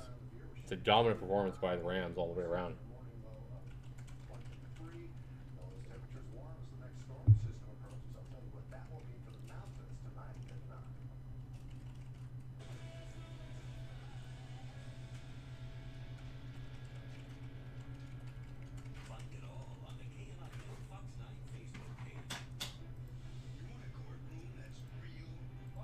We're getting the People's Court ad right now as I look on that. That's the one court show that I've always liked way back from when I was a kid. I remember old Judge Wapner on the People's Court, and of course now you have I don't know what her name is, but she's been pretty good. She's been doing the show forever. The brunette female. The People's Court. If there's one court show that's been real or halfway authentic, I do think it's the People's Court, but I'm not even sure that it's not fake. But all those court shows that are on TV nowadays, like, you can watch them, especially like Judge Judy and stuff. I mean, you just watch them and you know they're like 100% rehearsed and fake.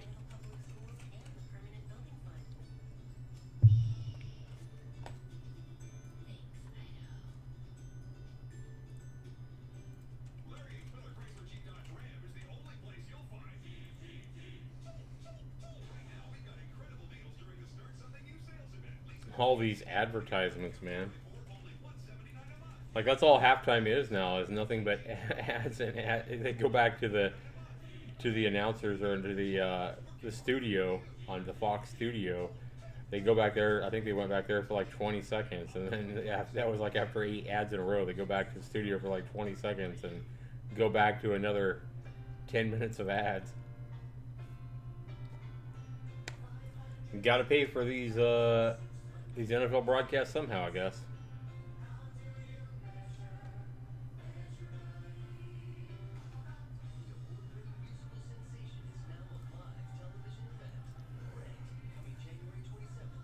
The only ad that I've seen is that new HBO show coming up. I already forgot the name of it though. The only ad that I've seen that I've taken any interest in. I mean,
we're back in the stadium now. Aikman and Joe Buck announcing the Fox broadcast.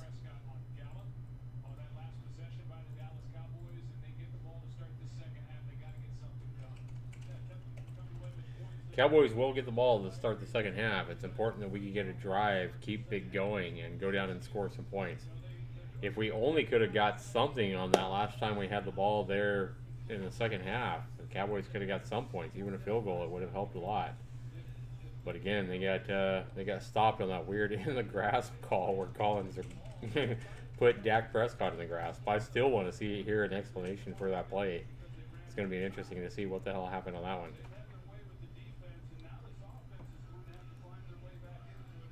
All right, guys, we are about to kick off the second half. Total yards, Cowboys 40 to 170 for the Rams. That's awful. Only 40 yards of offensive performance? What? That catch and run by Amari Cooper was more than that, wasn't it? Maybe that was running yards.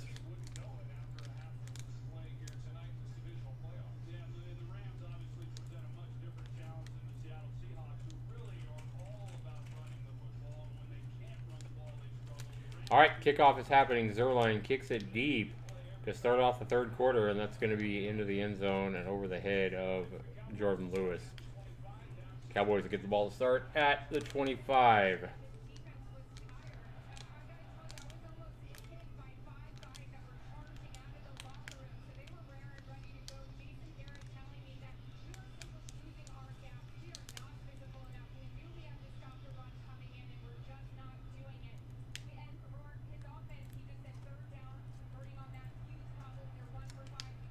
Dak Prescott back in the shotgun on 1st and 10 with Zeke Elliott to his left. I hope Zeke gets the ball here soon. Yeah, I want to see them keep going to Zeke. He only scampered for 2. He had nowhere to run there. But he was able to push forward and get 2 yards before getting thrown to the turf.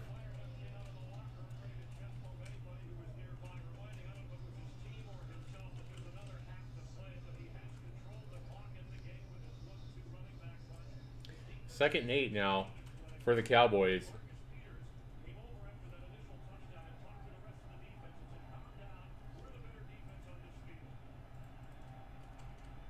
Dak Prescott in the shotgun here, guys. We got 3 receivers to his left. He goes back and he finds Zeke, but he throws it into the turf. Can't even hit Zeke on a 6-yard pass.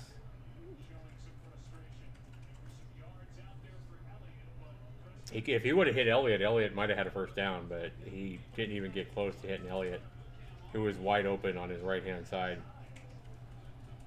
Come on, Dak Prescott. You're going to have a better game. Like, Dak Prescott has not looked good at all today. He has thrown over receivers' heads, behind him, thrown into the turf. Anywhere but where the ball needs to be, Dak Prescott has pretty much been inaccurate on his throw so far. And that was a pass over the middle to Zeke Elliott. And the Cowboys go 3 and out. Bounces off Zeke's hands. Let's see if it was an even accurate pass here. It was again.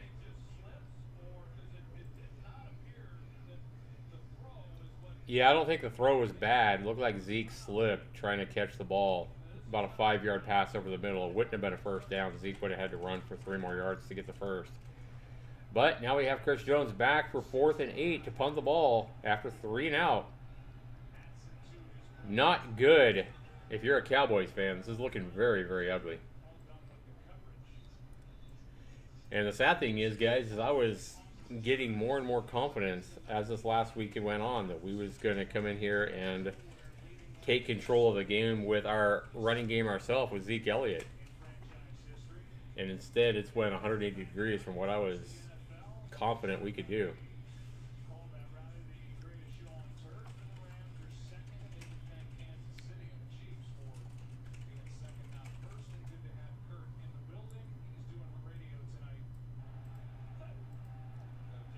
Jared Goff under center at the Ram 25-yard line, 1st and 10. Gurley scampers ahead, and again, the same thing as we've seen all first half, 7 yards on first down to Todd Gurley, who just moves right up the middle for 6 or 7 yards, setting up an easy and very manageable 2nd down and 4 here. 2nd and 4 from the 31.5. It's really 2nd and 3.5. Goff under center drops back, looks to his left, and tries to hit Reynolds in stride, but Awuzie is right there for the coverage, who knocks it down. Good play by Awuzie to stop that completion. It's going to be 3rd down and call it 3.5.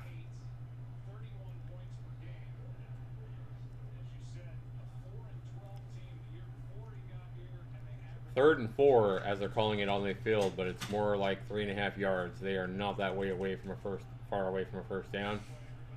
Jared Goff is back in shotgun formation. I believe it's Gurley to his right. Yeah, Gurley's going off to his right. Wide open is Gurley to the right-hand side, but he doesn't need Todd Gurley. He's looking over the middle and hits Brandon Cooks for a 30-yard pass over the middle. 22, not 30, but 22. Long pass, though, however, and an easy first down. Cooks was running wide open from his left to his right. Nobody on him at all.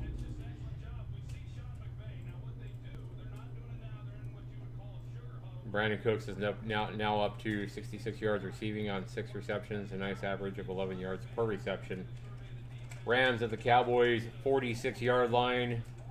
Jared Goff under center. Drops back, hands it to Gurley. Looks like he was going to cut to the right. Instead, switches direction, runs to his left, and scampers for 15 before he's even touched. Actually, it was an 18-yard gain. And the Rams continue to run at will. Todd Gurley made a nice cut there, seeing that things were going to be harder to get up the middle like he was originally going to do. He cuts it back to his left, runs around the defense. Isn't even touched until he's pushed out of bounds after an 18-yard run. Gurley's at 12 rushes for 104 yards now, averaging like 8 yards a carry. Rams 1st down and 10 at the Cowboy 30-yard line. Goff under center, comes back and hands it off to Anderson this time, who plows ahead for an easy 6 yards.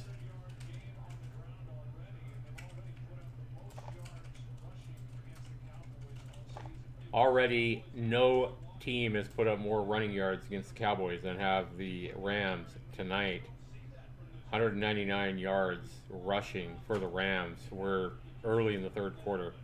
If it continues like this, the Rams are going to have 400 yards rushing on the Cowboys. This is ridiculous.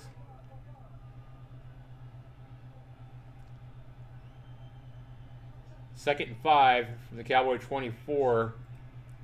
And that's pushed forward, but with a handoff to, I believe, Anderson. Yeah. He scampers for a 2-yard run. It's going to be 3rd and 3.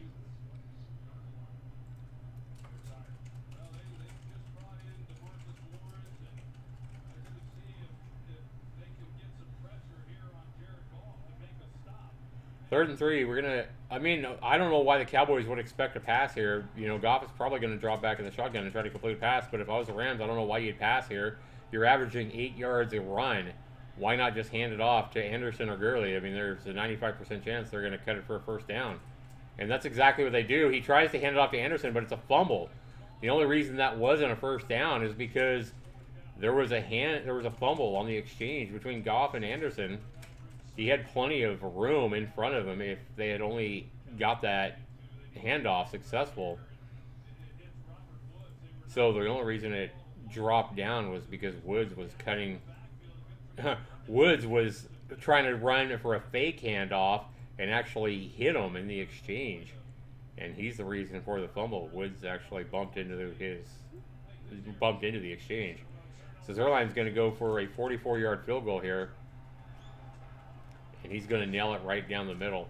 Plenty of distance, right down the middle, and they increase the lead 23-7. Cowboys got to be happy with that, but happy that they lucked out and there was a fumble there. The Cowboys defense could not stop them. The Rams stopped themselves on that possession with that fumble, and they still came away with 3 points.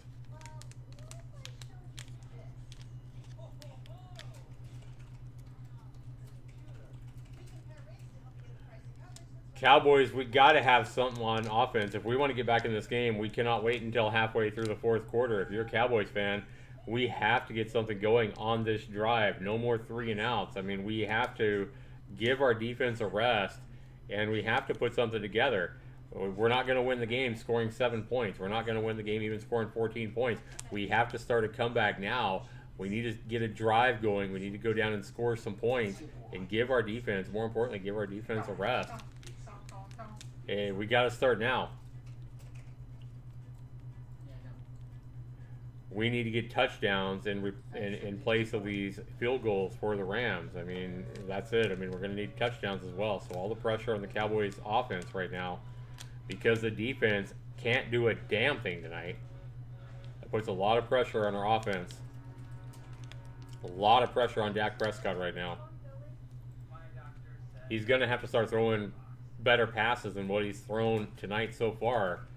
Too many passes by Dak Prescott have been behind the receivers, way over their head, or, thrown into the turf 5 yards in front of the receiver.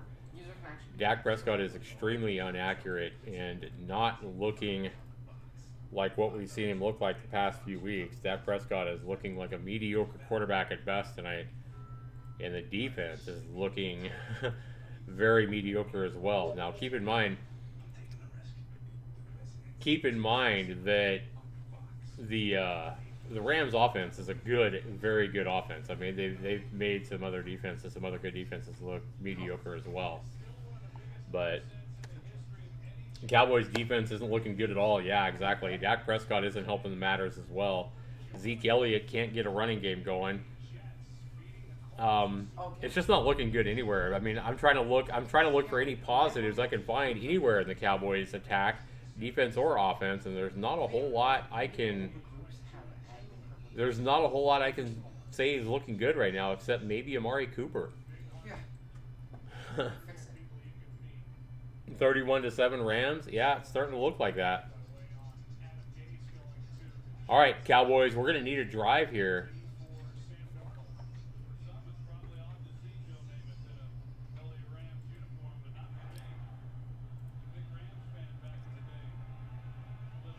Kickoff goes over his head into the end zone. It's going to be a touchback. Cowboys are going to get the ball first down and 10 at the 25. Frustration starting to set in here in Zaxtorian 99, a lifelong Cowboys fan for about the last 40 years, ever since I was a kid. It's frustrating watching the Cowboys and not having the Cowboys, be in the Super Bowl since 1995 season. And here we are in the year 2019 now. And it looks like the Cowboys are going to get knocked off again unless they can just completely change the way this game's going and get a good comeback, which I don't see happening. But it's going to need to start right here with a drive if we're going to get anything going. We're going to go to Zeke, and this is what's happened to Zeke the whole game. I mean, first down, the Rams expect that to happen. We get absolutely no blocking. It's only 5 men. It's not like there's an 8-man box there. There's 5 men. And there is no blocking whatsoever. Ndamukong Suh gets that tackle behind the line on Zeke. We got 2nd and 13, putting even more pressure on our quarterback, Dak Prescott. 22-yard line, our own 22, down 23-7. 9.5 minutes left in the third quarter. Dak Prescott back in the shotgun. Elliott to his right. Looking back, surveying the field. He's got time. He hits Gallup. Gallup with about a 15-yard pass reception, but then runs for another 15, 20 yards. It's a nice pass and catch to Gallup. Gallup showing why he's a talented young rookie here. Catches the ball at about the 31 and runs it all the way up to midfield. That's about a 19-yard run after catch by Gallup, who showed some impressive running after that catch. In all, that's about a 28-yard pass completion for Dak Prescott there. Prescott in the shotgun again. He throws it right out to his left to Gallup again. Hoping Gallup can get another nice run, but he goes nowhere. No gain on that one. It's a pass completion. It's going to make Dak Prescott's numbers look better, but it goes nowhere.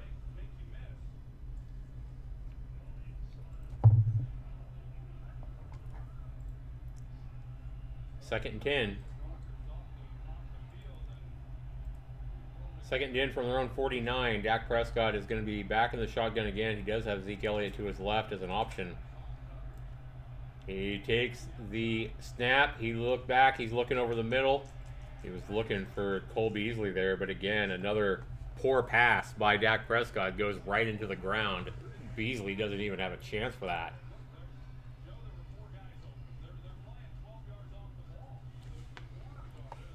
Let's see if Dak Prescott did he have anybody in his face? He had nobody in his face. He had time and just throws the ball not only into the ground, but 8 yards behind Beasley. Like, that was a terrible pass.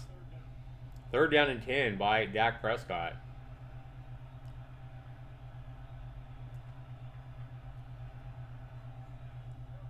Dak Prescott back, looking deep. He's got Gallup again. That's going to be an 8-yard reception over the middle to Gallup. He was covered well, but that was actually a good pass by Prescott. He's going to get forward progress for a gain of 9. It's going to be 4th down and 1, and obviously a play the Cowboys are going to go for down around the Ram 42-yard line. Too far for a field goal here.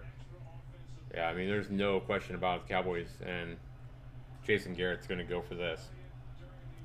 Big play here for the Cowboys, 4th and 1. They want to keep this drive alive. They want to continue to rest their defense.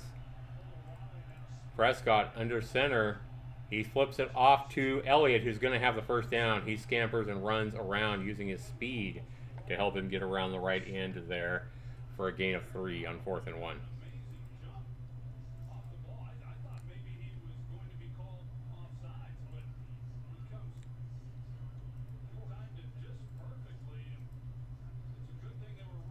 That was a nice pitch to Elliott on the right-hand side. Elliott catches it in stride and, again, uses his speed to get around the right-hand side before he's tackled. Cowboys first down and 10 at the Ram 36 now. Prescott in the shotgun, runs to his right, looking deep, going for, that is Elliott. But they're going to say he was out of bounds before he caught it right on the sideline. He would have been about the 7-yard line if he could have caught it. Holding on Connor Williams on that play anyway, so even if he would have caught that for a first down, it would not have been a first down. It would have been a 10-yard penalty. Connor Williams wrapped up number 99. That is Aaron Donald of the Rams, as Donald had a clean path to Dak Prescott. Connor didn't have much of a choice except to try to hold him, to try to keep him from getting to his quarterback.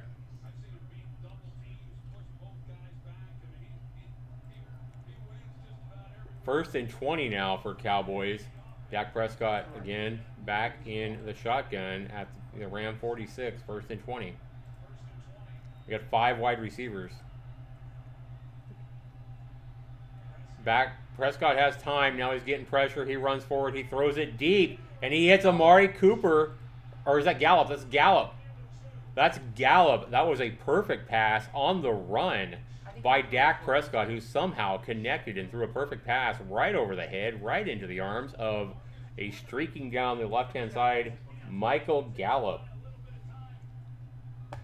Michael Gallup was wide open and waves to Gallup as Gallup was scrambling, helping his quarterback out, saying, hey, I'm wide open. And Dak Prescott seen him waving at him and connected with him as he started streaking down the field, and the cornerback started catching up with him.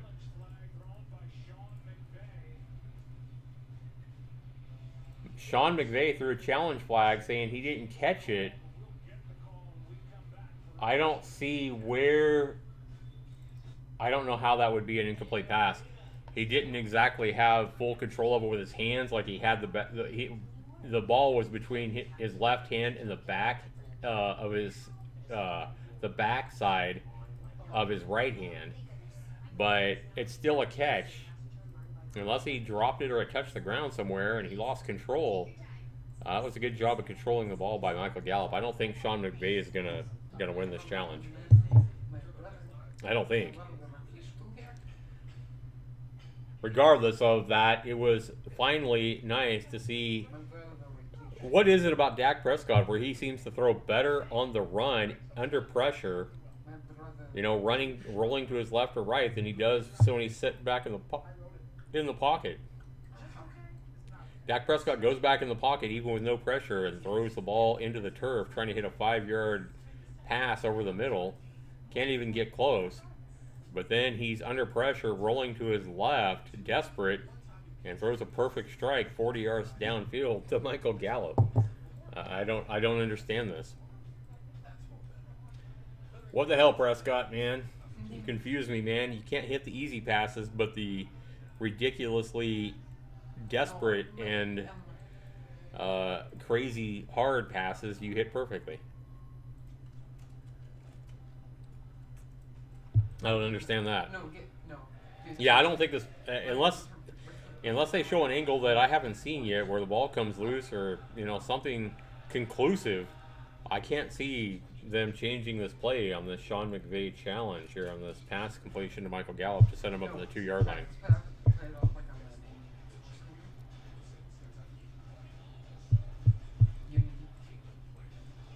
Wasn't exactly the cleanest catch in the world by Michael Gallup, but I think he did catch it. I think he had plenty of control. We'll see, though.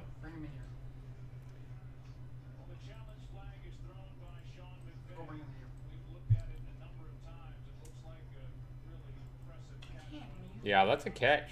Okay, it touches the ball right there as he's rolled over. As he rolls into the end zone, the end of the ball touches the... Yeah, the end of the ball touched the ground, but Gallup continued to maintain control of it and pop back up with the ball. That almost looked like a desperate challenge by Sean McVay. And he's upset that it wasn't reversed, but I don't know what Sean McVay saw or thought that they would reverse that. There's certainly nothing conclusive that would say he didn't catch it. The referees are still huddled on the field, but they've already called and said the play stands.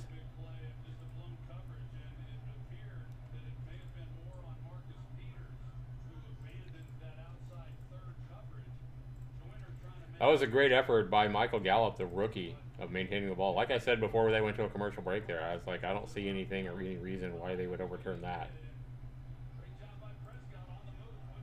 Melons, how you doing, buddy? Good to see you, dude. All right, Cowboys set up first down and goal at the 2-yard line. Dak Prescott in the shotgun with Elliott to his left. I believe Elliott was able to get it in for the touchdown, guys. We'll see. He was really close if he didn't get it in. It was a great effort by Elliott to push it in. I mean, everybody was expecting the ball to go to Elliott. If it is not a touchdown, it's going to be like first and goal on the 1-inch line. We got an I formation. Dak Prescott up under center. Got Schultz in motion, running from left to right. It's a handoff to Elliott, who pushes it into the end zone behind his blockers and his offensive line.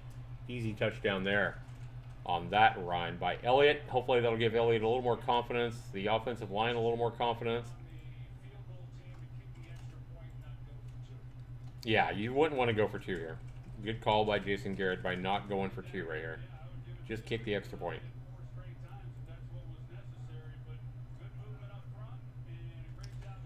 Good blocking there by the Cowboys offensive lines to give. They didn't open up a big hole, but they opened up enough of a hole where Elliott could score through for the touchdown. How you doing, Melons? What's going on, dude? Oh, they are going for 2. They are going for 2 to try to make it. If they get 2, it's going to be 23-15. Oh, okay. They're trying to make it an 8-point game. Okay, I guess so. I wouldn't do it right here, but I guess they want to try to take advantage of getting down there and getting a touchdown. They're going for 2. Down 23-13 right now. If they push it in, they'll still be 8 points behind. I wouldn't do it. I wouldn't go for 2 here. I would kick the extra point, but we'll see. In the shotgun is Dak Prescott. He's looking to his right, and he hits. That's Cooper in motion, running from left to right, and that is a 2-point conversion. Nice play by the Cowboys. I've been doing good, man. Been doing good. Oh, we got a flag on the 2-point conversion, and that's on the defense, so it's going to stand. Holding on the defensive. It's now a 1-possession game with that 2-point conversion, so that's got to give the Cowboys a little bit of hope. It definitely looks a little bit better than it did.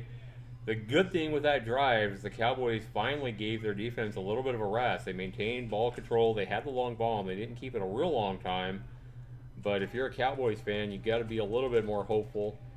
What we need now is we need that drive to put some freaking spunk in the defense and get the defense out there playing. I'm hoping that drive fired up that defense because we needed something. We needed something as a Cowboys to kick our defense in the ass because our defense hasn't done crap tonight. Except watch Todd Gurley and Anderson of the Rams average 8.5 yards per carry so far. 199 yards. I think last time I saw it was 199 yards total rushing by the Rams. That was early in the third quarter. We're totally ridiculous. Like, the Cowboys defense has looked god-awful tonight. And I'm not saying the Cowboys defense is god-awful. I'm just saying they were not ready for this Rams offensive line and the Rams running attack. Kind of a surprise after the way the defense has played the past 8 or 9 weeks to see them come out here and look so pathetic against the Rams. We got a game, though, especially if the Cowboys can come out here and actually stop the Rams. Turnover would be good. A turnover is what we need. I want to see those defenders on the Cowboys. I want to see them try. You know, they're going to go back to Gurley and Anderson. I want to see them going for that ball. Let's go for that strip. Let's get a turnover. I don't care how the turnover comes. I don't care if it comes on a fumble. I don't care if it comes on an interception. Let's get the ball, defense. That's what we need to really fire us up, is get a turnover here.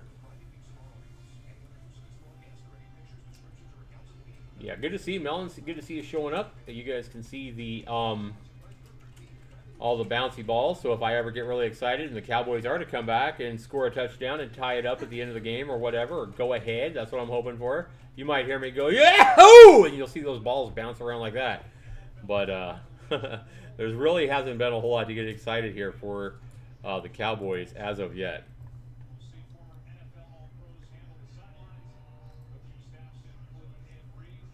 All right, here we go. Kickoff time. 23 Rams, 15 Cowboys, 5:20 left in the third quarter. Brett Maurer goes for the kickoff from the 35. He's kicking it deep into the end zone, and it goes over the receiver's head, bounces out the back of the end zone. That'll be a touchback. First down and 10 at the Ram 25. Defense, we need you, man. We need you. Freaking defenses look like cow shit out there tonight. You know, that long pass, that was a great scramble by Dak Prescott to avoid being sacked for one thing, and then to throw it on the run and hit Michael Gallup in stride at the 2-yard line was amazing. That was a great play by Dak Prescott, the best play he's had all game. First play on 1st and 10 goes to Todd Gurley, but he is swarmed by number 25, Woods, immediately. That was a good attack to the ball by Woods. Xavier Woods, number 25 of the Cowboys, held him to a 3-yard run. 3 yards is not great, but tonight, holding him to a 3-yard run is great. Actually, it's not 3 yards run. I was going to say, it said 2nd and 7 there for a minute. I was going to say, it doesn't look like no 3-yard run to me. Yeah, it was a 1-yard run. 2nd and 9. Yeah, I was kind of saying, how did he get 3 yards? Because that was a good play by Xavier Woods to put a stop to Gurley. He's in the shotgun now, is Goff. He's throwing it over the middle, and he hits Reynolds in stride, running from his right to his left. Perfect pass in stride. That's what I want to see more of from Dak Prescott. And that is a 16, 17-yard completion. First down, Rams. They're up at the 45-yard line already. Come on, defense. Jared Goff tonight, 13 of 24, 161 yards. No touchdowns, no interceptions. Back up under center with Gurley in the backfield. Goff changing the play after looking at the defense. He's got 3 receivers to his right, 1 in motion. He goes back. He does hand it off to Todd Gurley. Todd Gurley runs it up between Jalen Smith and, I don't know, somebody else on the right-hand side and gains 8 yards using his speed and power. And the Cowboys' defensive woes continue, trying to stop the run opening up the pass for the offense of the Rams. We're going to need more out of the defense, so the Cowboys are going to lose this one. The defense is going to have to be able to stop, at some point, the Rams' offense. Van Der Esch looking on, middle linebacker, with intensity, and that pass was thrown nowhere by Goff, thrown over the middle. I don't know who he was trying to connect with there. 3rd and 2. Yeah, I don't even know what happened there. Goff took the pass and ran to his right. It didn't look like he was under that much pressure, but then threw it over the middle to his left, and he wasn't even within 10 yards of hitting anybody. It wasn't like he was throwing it away. He was trying to hit somebody, but I don't know who the hell he was trying to hit. Welcome to the stream, everybody. 7 people here now watching. Jared Goff in the shotgun on 3rd and 2. He does have, I believe, Gurley to his right, but he's going to block for him. He's looking across. He throws it high. No pressure on Goff at all, but we got a flag. Oh, no. What is the flags?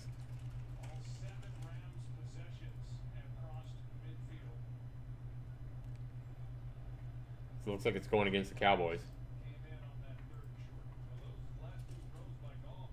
Yeah, last 2 throws by Goff have looked terrible, though.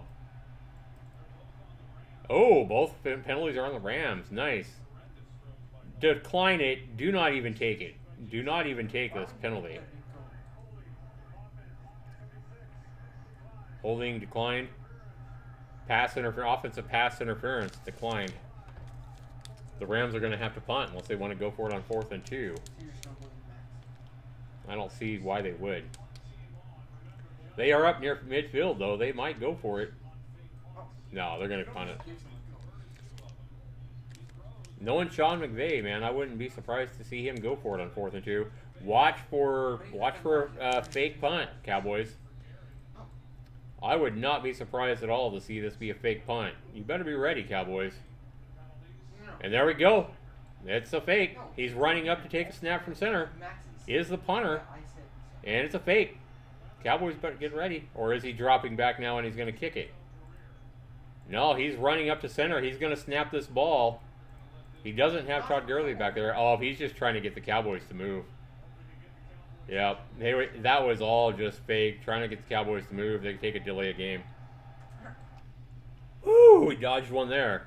That was a good attempt by the Rams of trying to get the Cowboys to jump off and give them an easy first down. Now it's 4th down and 7, and now we will see a punt. I mean, that's a great play there by the Rams. That's great, attempt at trickery to get the Cowboys to jump and give them an easy first down there. Because, I mean, you're already at midfield. You're probably going to kick it into the end zone anyway for a touchback, so why not go ahead and back up, give your punter more room to try to pin him inside the 10. Not a great punt, though. It bounces out at, I believe, the 17 of the Cowboys. Actually, that bounced out at the 23 of the Cowboys. So not a very good punt at all. 29-yard punt was all it was. Cowboys got it first down at the 23. That's exactly what we needed from our defense. We did stop them, and that's what I was asking and screaming for. But like I said, the Rams, I don't know why they got away from the run, because they went to Jared Goff and relied on him, and he threw two, like, really bad throws in a row. Like, I don't even know where the hell he was throwing. Like, I don't know if a Cowboy came up there and said, hey, Goff, throw two incompletions for me. I'll send you a check of $1 million after the game. I don't know what happened there, but that just looked weird, like seeing Goff throw that inaccurate. Two passes in a row. I don't know what happened there. Something got into Goff. Goff started thinking about his wife at home or something. I don't know. That was weird. Those passes were just so far off, and he wasn't under any pressure either. I was just talking about how Dak Prescott was throwing passes inaccurate when he was, you know, in the pocket as well, and then he couldn't hit nobody. But the passes, the last two passes by Jared Goff were even worse than Dak Prescott's been throwing most of the time tonight. They were just, like, going nowhere. Like, nobody even close to him.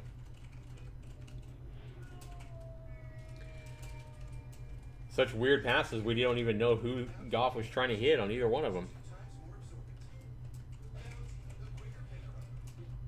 Things are picking up a little bit here if you're a Cowboys fan. Can we actually come back and tie it up is the question, or at least, you know, make it close. What can our offense do this time? I'm hoping right now, I'm hoping we can, what do we got here? Somebody sending me screenshots of Dead by Daylight.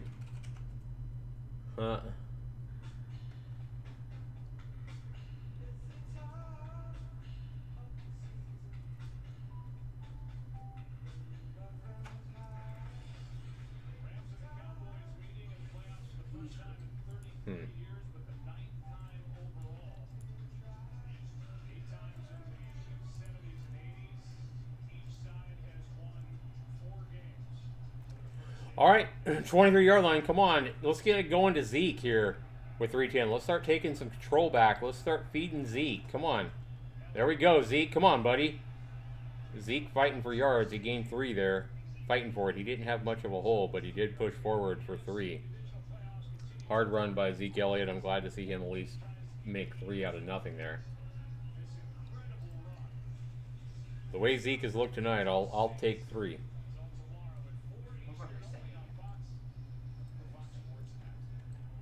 Normally you would say a 3-yard run's not that good, but right now it looks good to me. Zeke Elliott, 15 rushes for 51 yards tonight. That's how bad it's been. Dak Prescott under shotgun, looking for a pass. He's looking over the middle. He's got time. Throws it to his left and hits Gallup again. Gallup, the big receiver tonight. He catches a 15-yard pass over the middle. Not over the middle, but over to the left-hand side. And that's a first down.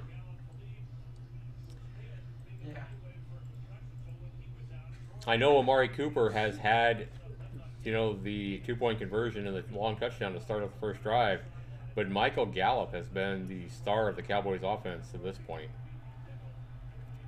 Cowboys at their own 41 now, first down and 10 after they pass to Gallup for a first down. He takes it under center, and what is going on? Rico gathers. So Dak Prescott rolls to his right, sees Rico gathers over the middle wide open, and let's see this throw because Rico gathers the tight end, the big tight end, just dropped it looked like. It was behind him. Bad throw by Dak. That wasn't Gather's fault. I mean, he should have caught it, but it was a pass behind him, and another bad pass by Dak Prescott. And it wasn't a long pass either. That was like a 5-yard pass, if that. So he throws a 5-yard pass and throws it behind Rico Gathers there. Like, that's a terrible pass by Dak. Come on, Dak. We're going to need you to play better. 2nd and 10. From their own 41, Dak Prescott back looking. He's got Beasley this time, and that's another first down. He throws it 8 yards. Beasley scampers for another 7 or 8. That's about a 16-yard gain. First down. Throws it to his right. And again, he threw it about 7 yards. Beasley runs it for another 8. 15, 16-yard run. and catch. Cowboys now at the 44 of the Rams, 1st and 10.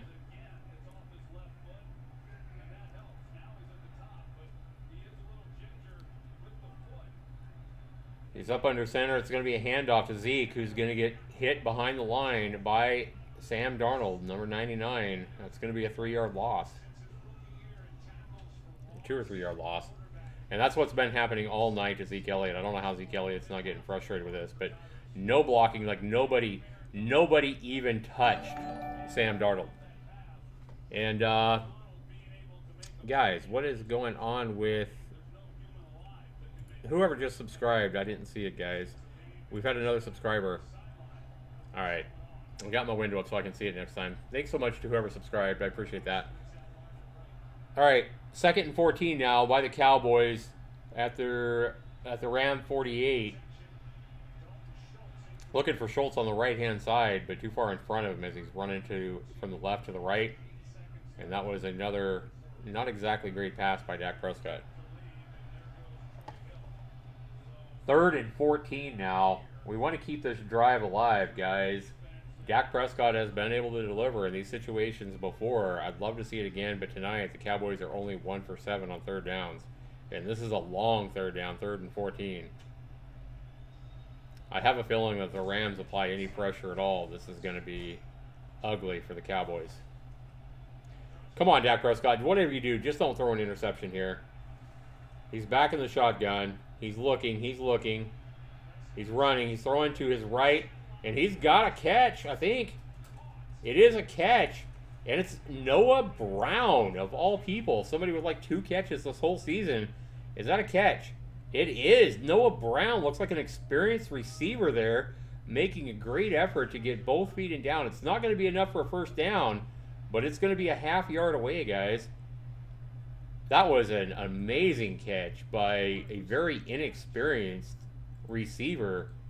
Noah Brown with a huge catch on 3rd and 14 there, dragging his right foot, his left foot an inch away from being out of bounds. Woo! Great catch by Noah Brown there. That was highlight material there. Good job, Noah Brown. Now, we know Dak Prescott, he was looking and surveying his receivers. We know he wanted some other receiver than Noah Brown there, but he ended up looking back to his right, seeing Noah Brown had about 3 yards ahead of the defender on him and threw it towards the right sideline. Noah Brown made a great effort there to catch it and drag both his feet, make sure both feet were in bounds there. That was a really heads-up play by Noah Brown. He looked like a veteran. He looked like a 10-year-old vet out there catching that ball. I mean, that looks like something you would see out of Amari Cooper or, some experienced receiver.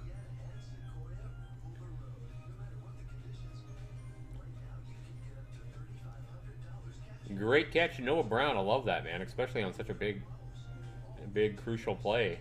That's going to set the Cowboys up. I mean, they're going to review that. I think they're reviewing it now. But that's going to set the Cowboys up with like 4th and half a yard.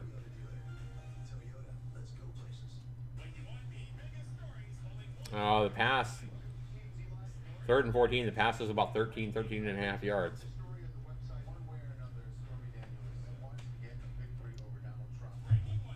I guess you could say that was a good pass by Dak Prescott.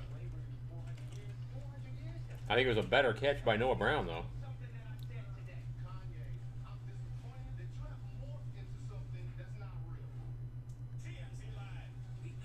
Little glimmer of hope here if you're a Cowboys fan.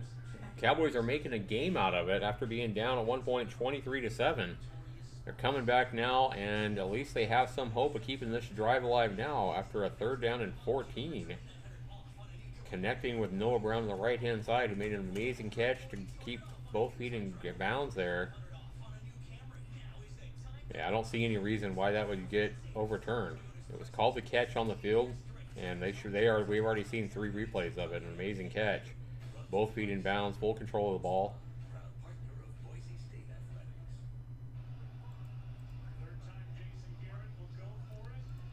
Third time they're going for it on 4th and 1. Noah Brown's still in there. Cowboys in the huddle. So far tonight, they're 2 for 2.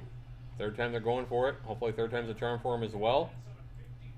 The ball is at the 35-yard line of the Rams. Cowboys are lining up in the I formation. Is Dak Prescott behind center. He's got Rico Gathers moving up to the right-hand side. It's going to be Zeke in the backfield alone now. I'm sure the Rams are expecting a pass to Zeke, and that's exactly where it goes. Zeke is fighting. Zeke is still fighting. He's getting held up, though. He ain't going to get it. He cannot get it. The Cowboys had every offensive lineman and tight end up there to block for Zeke Elliott, but the Rams knew exactly where it was going as well, and that sucks if you're a Cowboys fan, and that's amazing defensive play if you're a Rams fan to stop that drive in its tracks, especially after such a nice pass and catch by Noah Brown.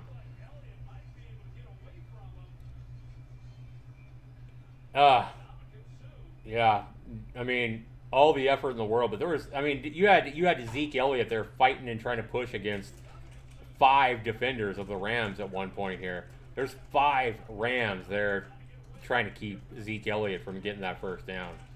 I honestly believe that Zeke might have got that first down if it would have only been 2 or 3 Rams, but when you have 5 of him pushing him against him, he ain't going to get it. Damn it, man. Big play there. 4th down and 1. I mean, the Cowboys have succeeded on 2 of 3 4th downs. Not terrible, but that was a big one there. Rams are going to take over, and that's going to be a handoff to the receiver Woods, who's going to run for, looks like, 9.5 yards around the left-hand side. Damn it, Zeke. I wish you could have got that, man. They just can't get Zeke going at all. They can't get him on a 4th and 1 when they have everybody up there blocking for him. We can't open up any holes for him.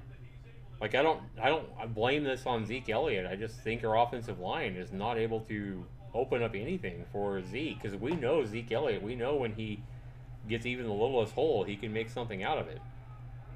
2nd and 1 here from the Rams 44.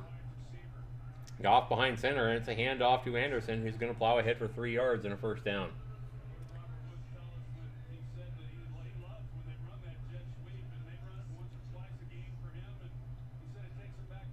It's going to make it 1st down and 10 from the Rams 47 here. Good field position right now for the Rams, already up by 8 points. If they even get a field goal here, they're going to put a lot of pressure on the Cowboys. Clock's already winding down, close to 13 minutes left in the game. Any points by the Rams here is going to be huge. And they have a kicker who can kick a long field goal. But it's Anderson who picks his way. A great running by Anderson to make the Cowboys look silly there. Woozier gets him down after a 6-yard carry.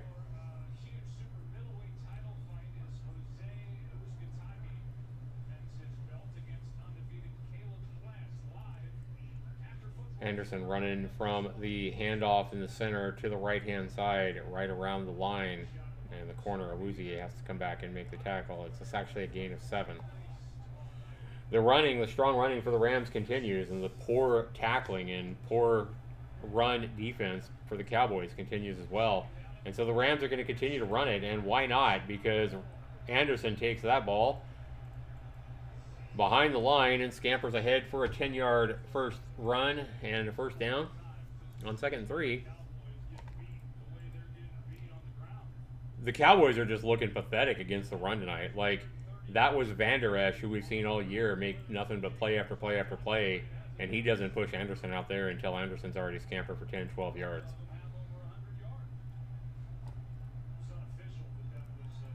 Gurley and Anderson combined tonight. 33 touches for 220 yards. Unreal. Goff's going to take this one pass back. He's going to roll out. He's going to hit Woods over the middle. That's another first down. Gain of 17 inside the 20-yard line. Rams are threatening again inside the red zone. Clock winding down, under 12 minutes now. Frustrating seeing the Cowboys' defense play so well the second half of the season and then just getting embarrassed like this tonight. The Rams are doing anything they want, running especially, but the strong running is opening up easy passes for Goff and Woods and Cooks. 19-yard line is the ball. First down and 10. Goff under center. He's going to hand he's going to hand it off to Gurley. Gurley's finally going to get stopped by Byron Jones, who comes up to make a tackle after a 1-yard gain. 2nd and 9. That's like one of the strongest defensive plays against the run we've had all night, and that's still a gain of 1. Tackle him on the left-hand side of the line as he tried to get around the end. Total yards right now, Dallas 249, Rams 438. Basically, the Rams are doubling the offensive performance of the Cowboys. They're probably doubling the time of possession as well. Tiring out this Cowboys defense, who was already struggling, makes it even harder when you're tired as hell. And we got Woods catching a pass over the middle here. That's a 7-yard completion. It's going to be 3rd down and about 2. Goff taking the snap under center, going back and quickly hitting a strike to Woods for about a 6-yard pass. 3rd and 2, 3rd and 3 now. Something like that. I think they're going to give him forward progress. It's probably going to be 3rd and 2. Yep, 3rd and 2.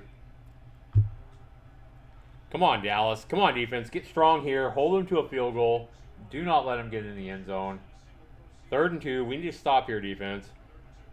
Goff lining up. It is going to be a handoff, and it is handoff. It is a runaround by the receiver. He gets a 1st down to Brandon Cooks, using his speed to get around the left-hand side, while the Cowboys are still looking for a handoff to Anderson or Todd Gurley. Total time of possession, 31-37 for the Rams and only 18-42 for the Cowboys. Almost doubling up the time of possession is the Rams. Not going to win many games when the opposite team has double your time of possession. 9 minutes left in the game. That is a stop on 1st down to Anderson. It's going to be 2nd and goal. He didn't gain really anything there. No turnovers yet in the game at all. A turnover, speaking of turnover, the announcer just mentioned a turnover. That would be great if he kind of, tempted karma here by mentioning turnover. I'd love to see a turnover here. Come on, Dallas. Take the ball. Strip that ball now. Todd Gurley back. He hands it off to Anderson. That was a great play there by Heath to basically hit him before he hit the goal line and got in the end zone. If it wouldn't have been for Jeff Heath there making a heads-up call and throwing his body in the way of Anderson, there would have been a touchdown there. Instead, it's 3rd down and goal from the 1. Anderson had speed, had the momentum to carry him into the end zone. Jeff Heath jumped in front of him, used his body as a wall, and stopped him at the 1. Goff takes it in for a quarterback sneak on 3rd and 1, and I don't think he got it. He gained some yard. He gained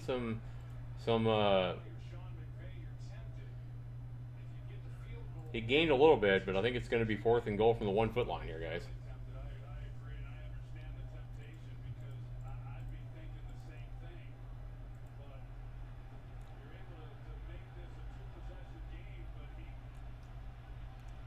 He's going to go for it on 4th down. I don't know that I agree with this. I think I would kick the field goal without him. Big play here, guys. 4th and goal from the half-yard line. Goff is probably going to go for another quarterback sneak here. They are lining up. Are they going to try to draw the Cowboys off sides? It looks like that's what they were trying to do.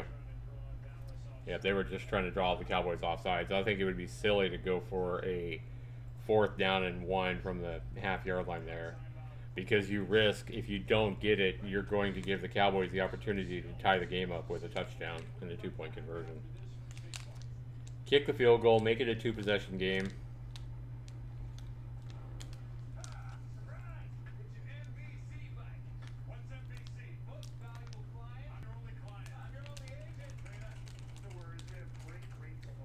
Looks like the offense is still out there, though.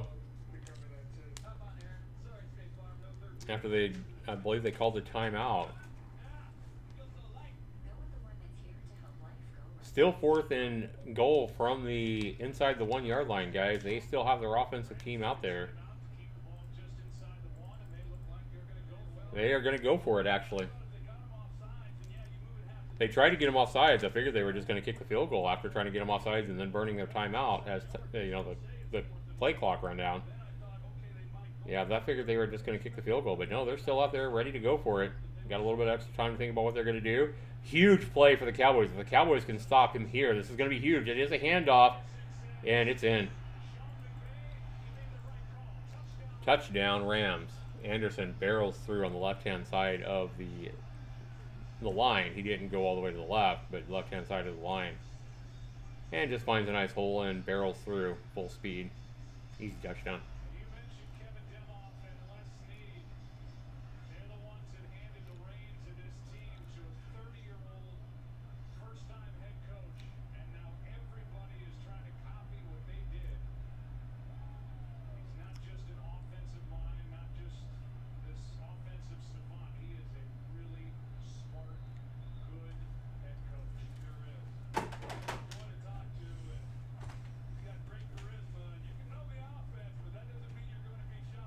(29-15) now. They're going to kick the extra point, make it a 15-point lead, and that's exactly what they do.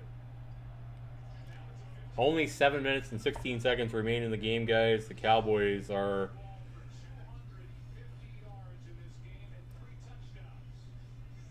250 yards rushing for the Los Angeles Rams now.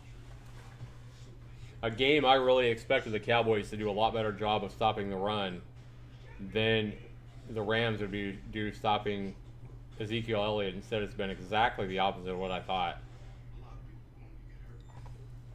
Zeke Elliott has had a very hard day running, and the running backs for the Rams, Todd Gurley and Anderson, have basically barreled for an average of at least 8 yards per scamper.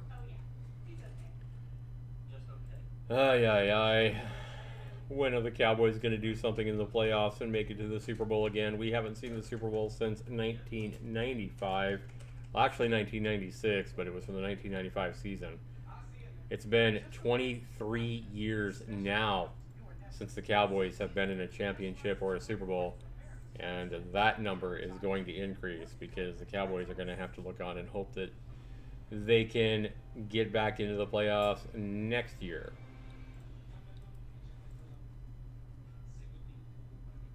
Not saying it's over yet, but it is looking pretty grim for the Cowboys right now, especially with that last drive that not only netted the Rams a touchdown, put the Cowboys 15 points behind, but also ate up a lot of clock with all that running.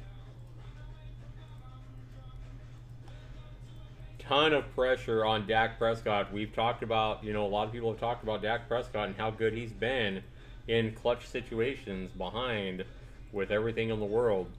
No pressure is higher right now than what Dak Prescott has to try to come from behind 15 points down with 7 minutes remaining and make this a game. I mean, really, what you've got to do is you got to go down and score a touchdown if you're the Cowboys, and your defense isn't going to be able to freaking stop them. So you pretty much got to do. Here's what the Cowboys got to do. They got to go down, get a touchdown. They got to get an onside kick, and then they got to put it in the end zone again. And one of those times they got to get a 2-point conversion. That's a lot. That's really the best chance the Cowboys have of winning, is not even giving the Rams and company the ball again.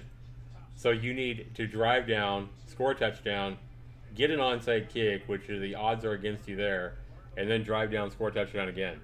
Because that's really about all the time you have for anyway. The odds of that happening, guys, are about 1 in 1,000.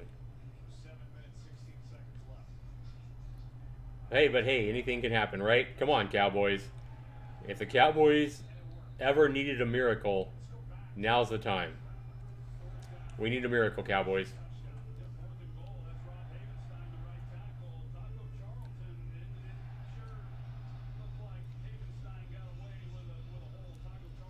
Taco Charlton was complaining that he was held on the last call, and that replay definitely showed he was held, but the Cowboys did not get the call.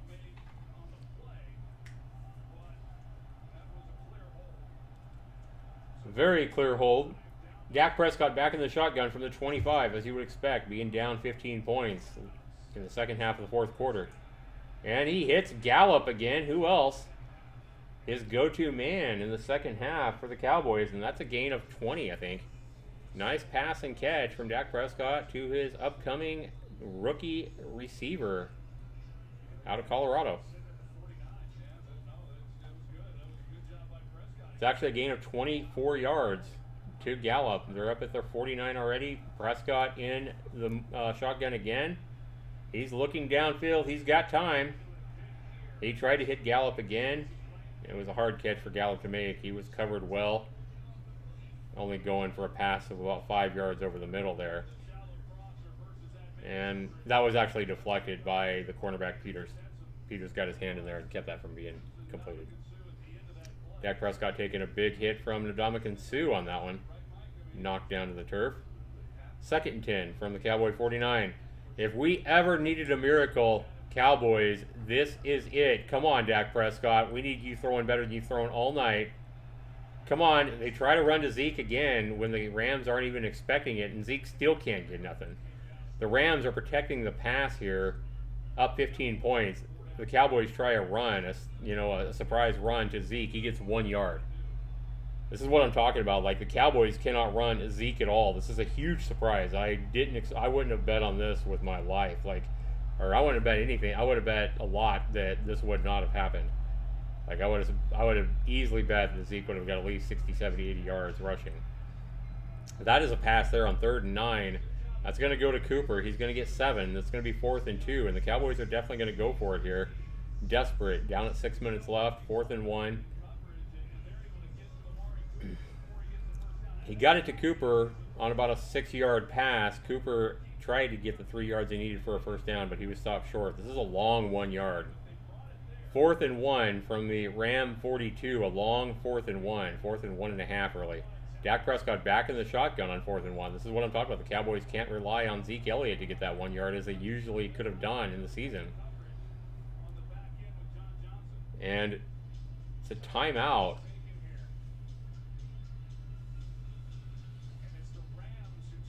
The Rams took their final timeout. I was going to say, why did the Cowboys take a timeout? The Rams took their final timeout on 4th and 1 here. Basically trying to wrap up the game right here and now by stopping the Cowboys on 4th and 1. This is going to be the 4th time the Cowboys have went for it on 4th and 1. The last time was hard. It was hard to watch because they gave it to Zeke Elliott on 4th and 1. He gave it everything he got, but he was pushing against 5 defenders with everything he got for, 10, 12 seconds and couldn't push forward against.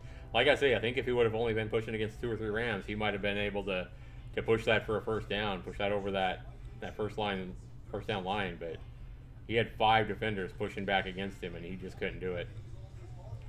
But the Cowboys have succeeded on 2 of their 4th down and 1 tries. We're hoping the Cowboys can get this first down. Rams definitely trying to collect themselves and get themselves together, get themselves ready for this 4th down play by the Cowboys. The Cowboys are about the 42-yard line of the Rams. We need a miracle by the Cowboys. We need not only this 4th down, we need to go down and score. And then I honestly think their best chance is not even giving the Rams the ball. Like, we've got to have an onside kick, and then we've got to have another touchdown drive. Like, the odds of the Cowboys pulling this out are still, I said 1 in 1,000 before the kickoff. Now the Cowboys have done half the drive, half the work for one drive. They got a long ways to go yet. The odds are still, like, I'd say 1 in 800 of the Cowboys coming back here. Not very good odds. Some people might say it's still 1 in a million. Zax, you're dreaming. It's still 1 in a million. What are you saying, 1 in 800? I'll tell you what. I'll guess the number between 1 and 800. You try to figure out my number, and let's see how often you get it. 1 in 800 is terrible odds.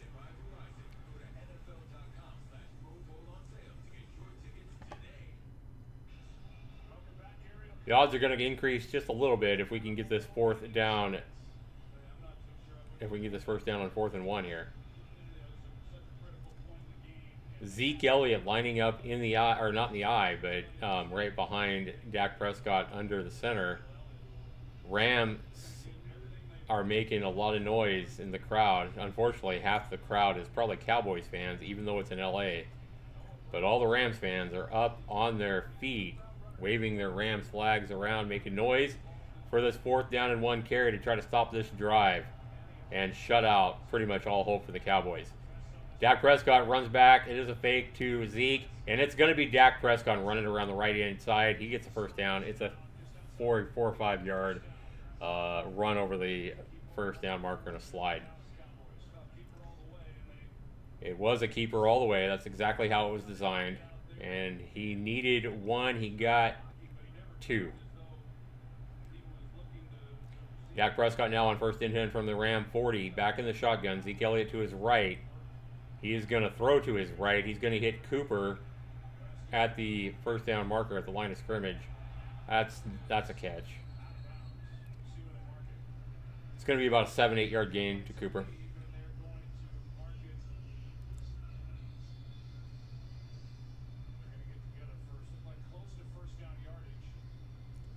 That's a good effort by Cooper of taking that catch at the line of scrimmage and scampering ahead to even get it close to the first down. They're going to give him forward progress to the 30-yard line, a gain of 9, 2nd and 1 here. Dak Prescott back again in the shotgun on 2nd and 1. Time running down, 4.5 minutes left. Dak Prescott takes it back. He's looking. He's got time. He throws it right over the first down marker to Ezekiel Elliott, who's going to scamper for a 6-7 yard gain. And they're going to get it down inside the 20. They're in the red zone now at the Ram 18-yard line. Ram 19-yard line, sorry. No, sorry, they're not at the 19-yard line. They're at the 24-yard line. Sorry about that. All right, 1st and 10 from the Ram 24. They're not in the red zone yet. Prescott in the shotgun again, under 4 minutes remaining now. He's looking. He's got time. Only a 3-man rush. He hits Cooper over the middle. Cooper takes the ball after about a 6-yard catch, runs for another couple, and he's going to set up again a 2nd down and long 1, 2nd down and 2. It's fun to watch, but the Cowboys are going to need this. The big thing the Cowboys are going to need is they're going to need to put in the end zone, which isn't going to be easy, but they're also going to need an onside kick. That's going to be the hard part. Flips it back to Elliott after not finding anybody open, but it doesn't matter. Every time they run it to Elliott, the same thing happens. It's a loss. They had a 2nd and 1. Now they have a 3rd and 3. That was a good catch by Elliott just to catch that pitch back or that pitch over to him to keep that from being a fumble. I mean, Zeke Elliott was to his left as he looked at his receivers and then decided to flip it over to the left to Elliott. It could have been a fumble if Elliott wouldn't have made a great grab there. Dak Prescott looking again, and he tried to hit Elliott again over the first down marker right over the middle, and I think that was swatted down by the defender.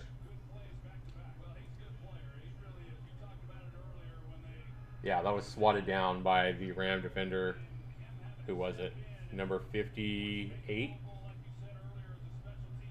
Yeah, 58 of the Rams. Reached in there. I don't know who that is, but he's reached in there. He made a good play. Swatted that pass down before it could have been a first down. Now we've got another big play here for the Cowboys, going for it again on 4th down. Under 3 minutes remaining in the game now. Cowboys still have all 3 timeouts, however, but they need this play right here. Dak Prescott in the shotgun. Elliott is not anywhere around him. He's got time. He's looking. He's got time. Now he's got pressure. He's rolling to his right. He's going to need to throw it. He's throwing towards the end zone.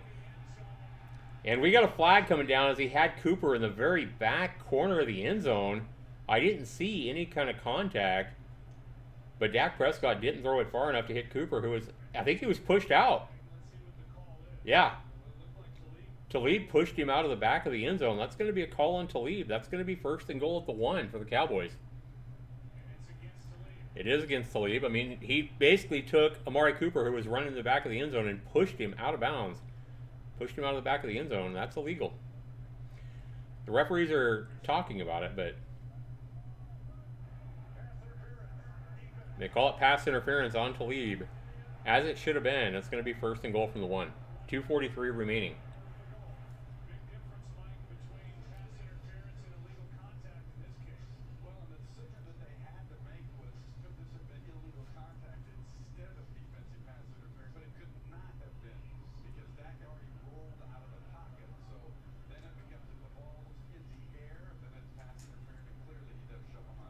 I mean, it doesn't matter what they called. They're talking about what they called pass interference. Should it have been illegal contact? It doesn't really matter. It's a penalty. It's going to set them up the first and goal to one anyway, so it doesn't really matter. It's illegal to shove the show the receiver out of bounds before the ball even gets there. They try to run it to Zeke Elliott, and Zeke Elliott, as usual, gets stuffed for no gain. Second and goal, and that's just going to eat up more time. Number 54 was able to wrap up Zeke Elliott. That's actually a loss of a half a yard. Dak Prescott now back in the shotgun on second and goal. Zeke Elliott right behind him. And they can't even depend on Zeke Elliott. That's going to be Dak Prescott trying to push this in, and Dak Prescott's got a touchdown. So Dak Prescott is out there trying to do Zeke's job and try to get these short yardage situations, which we already seen as Zeke Elliott fell on time and time and time again. Dak Prescott showing he's the man there and taking the ball from the snap and plowing ahead and reaching out with the ball and getting it over the line. Touchdown, Dak Prescott. Looking grim here for the Cowboys, though, guys. Any Cowboys fans there that are out there screaming and hollering thinking that we got this made, guys, we're still 9 points behind. We still need a 2-point conversion at some point just to tie it up, and we need an onside kick. The odds of this happening are still astronomically low, guys. Yeah, I mean, that was a big penalty on Talib to throw Cooper out of the back of the end zone. Set up that first down and goal at the 1.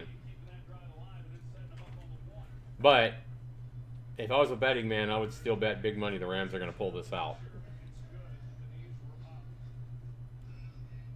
If you guys are tuning in, you guys want to hear me screaming. Nothing's going to make me scream more than the Cowboys coming out with a miracle here and pulling out the impossible.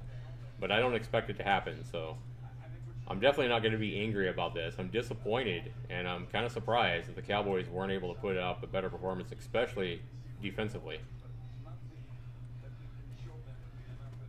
Frustrating game if you're a Cowboys fan.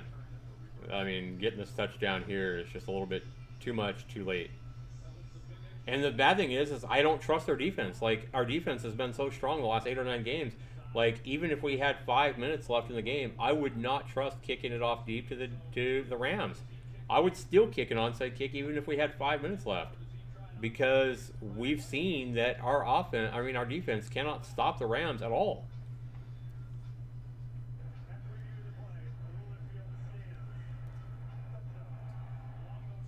I don't know why they took so long to review that play. That was an easy touchdown by Dak Prescott. I mean, I don't know what they were looking at.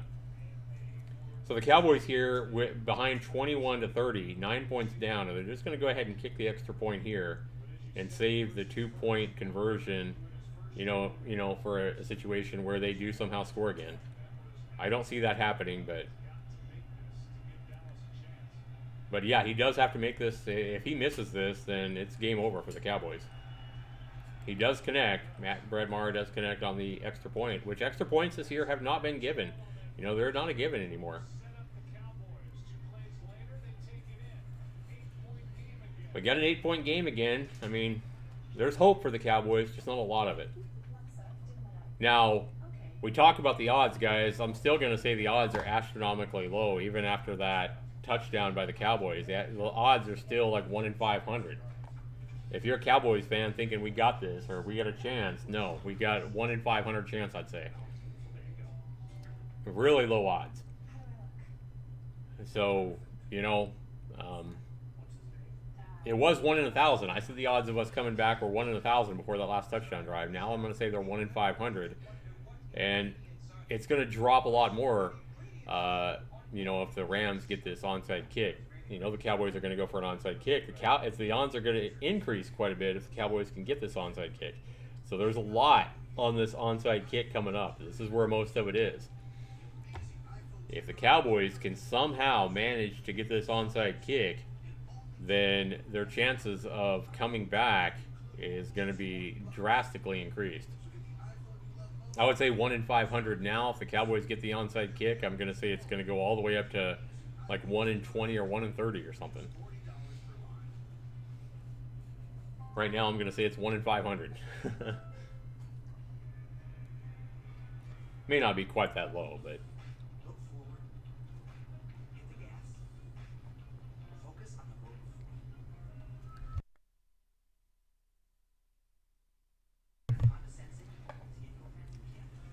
rock and roll, better odds than the Bears have. That's true. Rock and roll. How you doing, dude? Good to see you, man.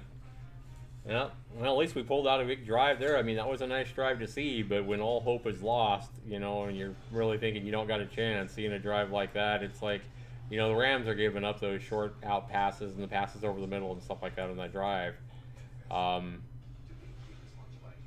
Man, I'll be one excited man if we get this onside kick, because that's going to increases our chance. This is going to be the big play of the game right here, guys.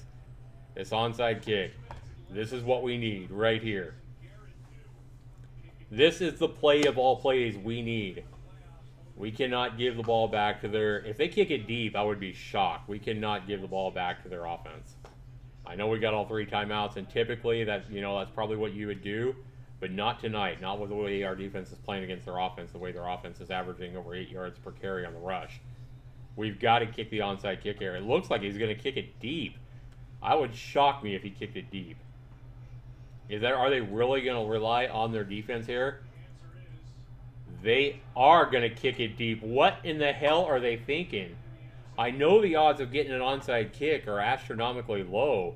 Jason Garrett deciding to have his kicker kick it deep into the end zone there and do a touchback. That surprises me.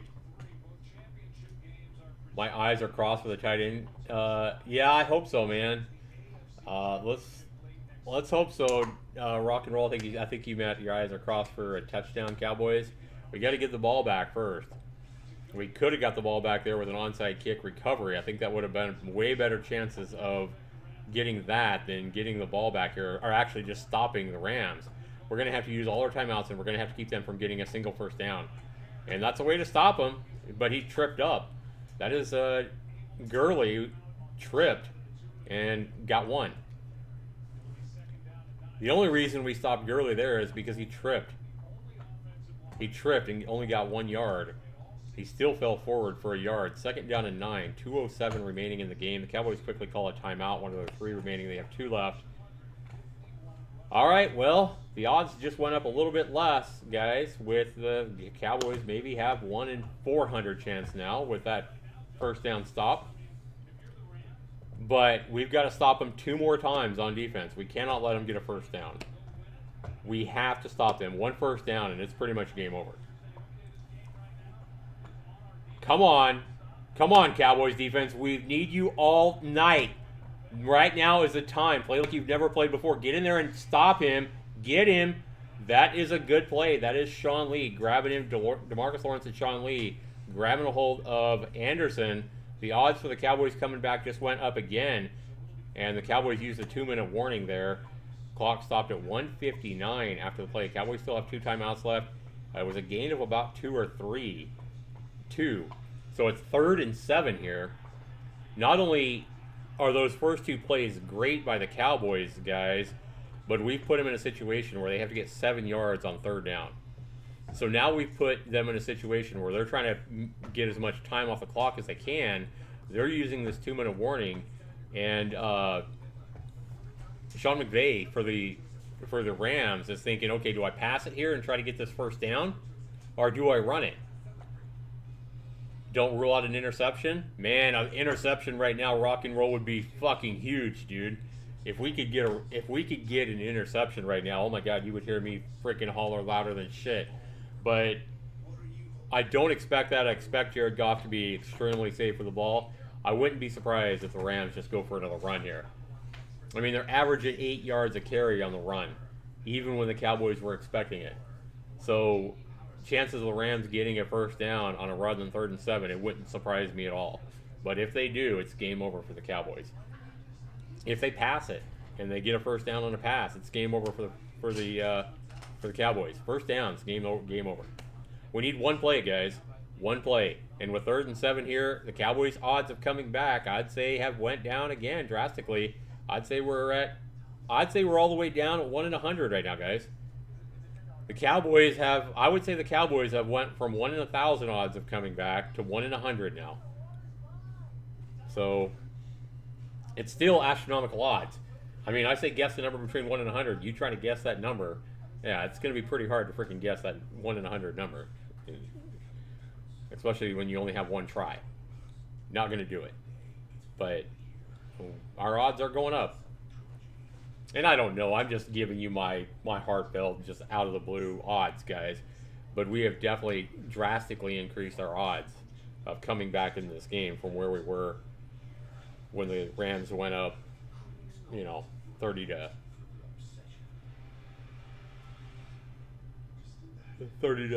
15. That last touchdown by the Rams. All right, 3rd and 7. We're back from the 2-minute warning.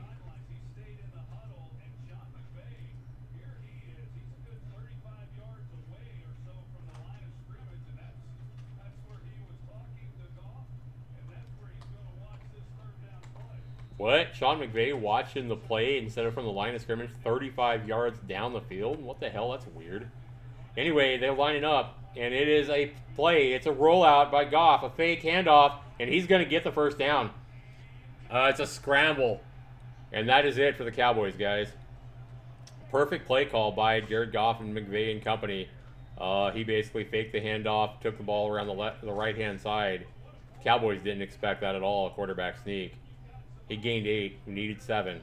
No penalties. Game's over.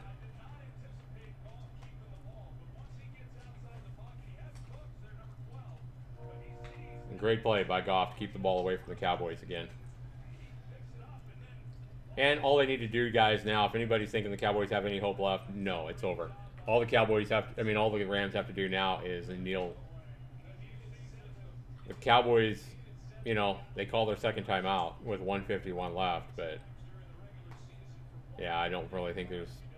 The odds were at 1 in 100 on that 3rd and 7. Now the odds are back to 1 in 1,000, guys.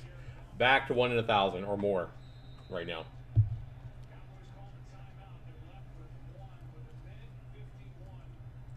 That was a nice play call by the Rams. I got to give them that. I mean, you got to basically say the Rams deserve this victory. The defense for the Cowboys could not stop them the whole game. Anderson takes the handoff. He runs forward for about 4 or 5. Cowboys call their last timeout with 1:46. I'm just trying to figure out if there's any chance the Cowboys have if they hold them again. Will they have any time at all? And I don't think so.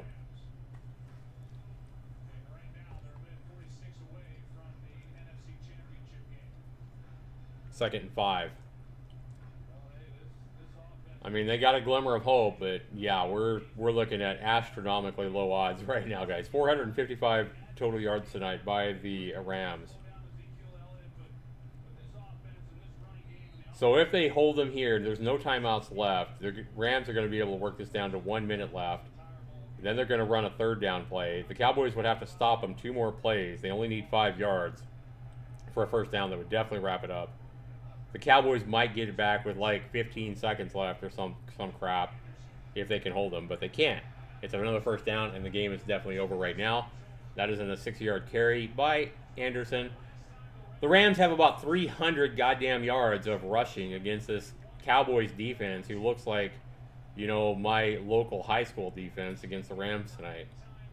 The Rams did anything they wanted, and really, the score is a lot closer than the game actually was. Rushing yards, Dallas 50. Rams, I just said 300, but 275. 275 yards of rushing for the Los Angeles Rams. A total of 50 for the Cowboys. Who would have guessed that was going to happen for this game?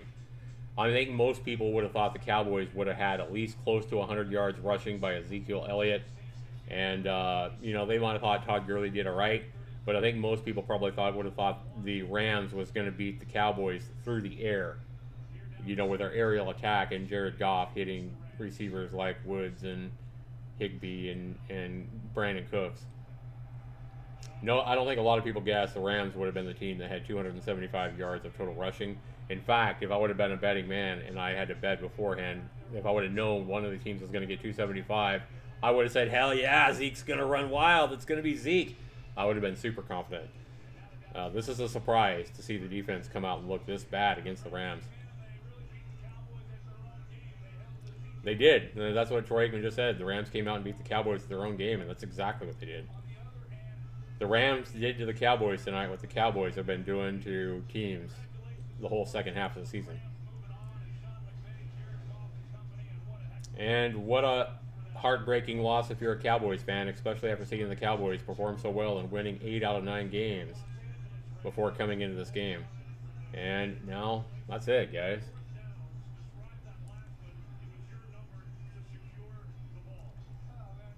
Nothing bigger than that 3rd and 7 rollout and scramble for 7 yards by Jared Goff there. That was a big play.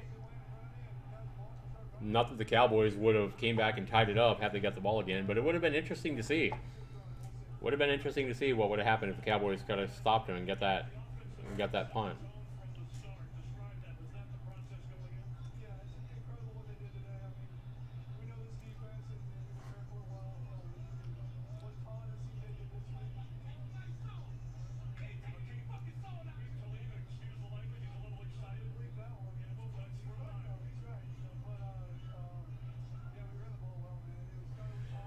Big game, guys. The Cowboys still made it further than my Bears. Yeah, that's true. They did. I'm actually at a loss of words, guys. I mean, I didn't expect the game to go quite like that. Like I said, I expected if the Rams were going to win this, I figured it would have been a big aerial attack. Showing replays of Talib and Cooper getting into it in the end zone. Now Cooper's showing a more fiery passion than I ever thought he had. Like, he doesn't say a whole lot, but if a cornerback or whatever provokes him or whatever, Amari Cooper isn't afraid to give him a shove or get into a fight. So he's not a little girly man for sure. He just kind of reserved and held back on showing his emotions as far as like give me the ball and stuff like that, like Des Bryant. But I like kind of seeing that spunk by out of Amari Cooper, guys. I think Amari Cooper was a big pickup for the Cowboys. I look forward to seeing what the Cowboys can do with Amari Cooper and company next year. It's going to be interesting to see how the Cowboys, go into the draft and who they look for. If they can get, a big tight end or get some other needs. See if they can keep all their players from this year. I expect to see Dak Prescott get a huge contract extension. We're going to see Jason Garrett re-signed as head coach. And we'll see what happens next year, guys. If you're a Cowboys fan, you saw enough out of the Cowboys to give you hope. But then, we saw hope. We saw a lot of hope in Dak Prescott and Ezekiel Elliott and stuff like that in 2016. And we saw him lose a heartbreaking game to the Packers in 2016. And we was hoping that, the next year the Cowboys would come back with that same hope we had seen. But last year, we went, 7-9. So, it's hard to come back after you have a good year and you make it in the playoffs. It's hard to come back and hit the playoffs again the next year. And if you need to further proof of that, look at the Green Bay Packers this year. The Green Bay Packers have an extremely talented roster and quarterback, and they didn't make the playoffs. So it is what it is, guys. We can just cross our fingers and hope that next year is our year. But right now, 23 years it's been since the Cowboys have went to a Super Bowl. And, it's going to be at least 24. Probably a lot more, to be honest. Not easy to make the playoffs if you're in the NFL, and definitely not easy to advance all the way to the Super Bowl. Hats off to the Rams, though. The Rams came out, performed. The Cowboys basically took the Cowboys strategy and basically put a big mirror right in front of the Cowboys and shoved the Cowboys' own strategy right down the Cowboys' defensive throat. Strong performance by the running attack and the offensive line for the Rams. Goff had some miscues, but he overall played really well. And they came in, they deserved the win. They played well. So hats off to the Rams fans and the Los Angeles Rams. And I wish them all the luck going forward. It's likely they're going to see the Saints next week. That ought to be a big game. But you are hearing a I wouldn't say heartbroken Cowboys fan here, but I had quite a bit of hope going into this game. I really thought the Cowboys had what it takes to beat the Rams, but not tonight. The Rams came in ready to play and ready to run, and the Cowboys couldn't stop them. Cowboys couldn't stop them, and I would, if you're going to point any fingers, you have to point at the defense here, guys. Yeah, the offense struggled a couple of times to get, first downs and let the defense rest, but I would still point my fingers at the defense. The defense was the disappointment in tonight's game. They did not play like we've seen them play in recent weeks. Wait, we took a loss. No, yeah, we're out, Steve. We have a bad coach. Next year's the Bears' year. Rock and roll. It might be, man. It might be.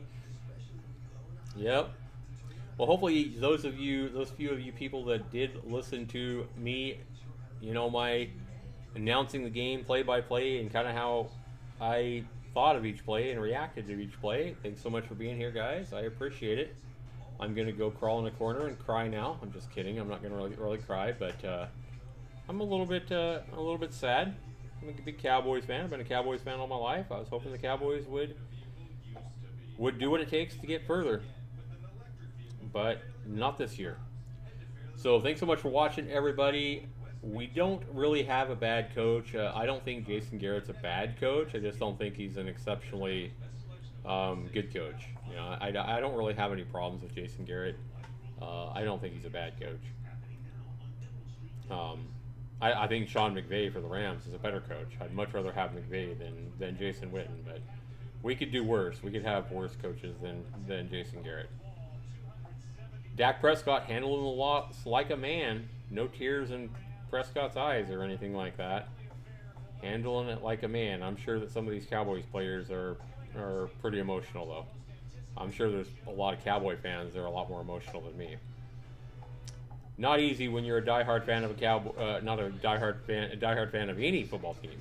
Not easy when you're a diehard fan of any football team to see your team do well, win 8 of 9 games, turn your season around, go from 3-5 to 10-6, make the playoffs, going in and winning big games like they did against the Eagles and especially the Saints, make the playoffs, have a big win against the Seahawks in the first week, and then see them come out and perform like they did today. It's kind of crushing. So any real fan of their team is going to be extremely, but it's going to happen to the fans of every team except one every year, guys. So it's something that a lot of fans, millions and millions of fans, go through every single year. There are millions and millions of fans that wind up sad and disappointed and crushed in the playoffs every year. It happens to a lot of teams, they get crushed in the final week of the season or whatever, where they hope their team can make the playoffs and they get kicked out of the playoffs or whatever. So disappointment is definitely the majority of what happens to fans every single year. You just you hope that when your team does make it all the way and they do make it to the Super Bowl or whatever and they win the Super Bowl, you hope that those high emotions that one year your team wins it all are worth all the years that you were disappointed and crushed. Last week it was my turn, this week it was yours, Zax. Yep, that's for sure, man. Like I say, it happens to the fans of 31 out of 32 teams every year.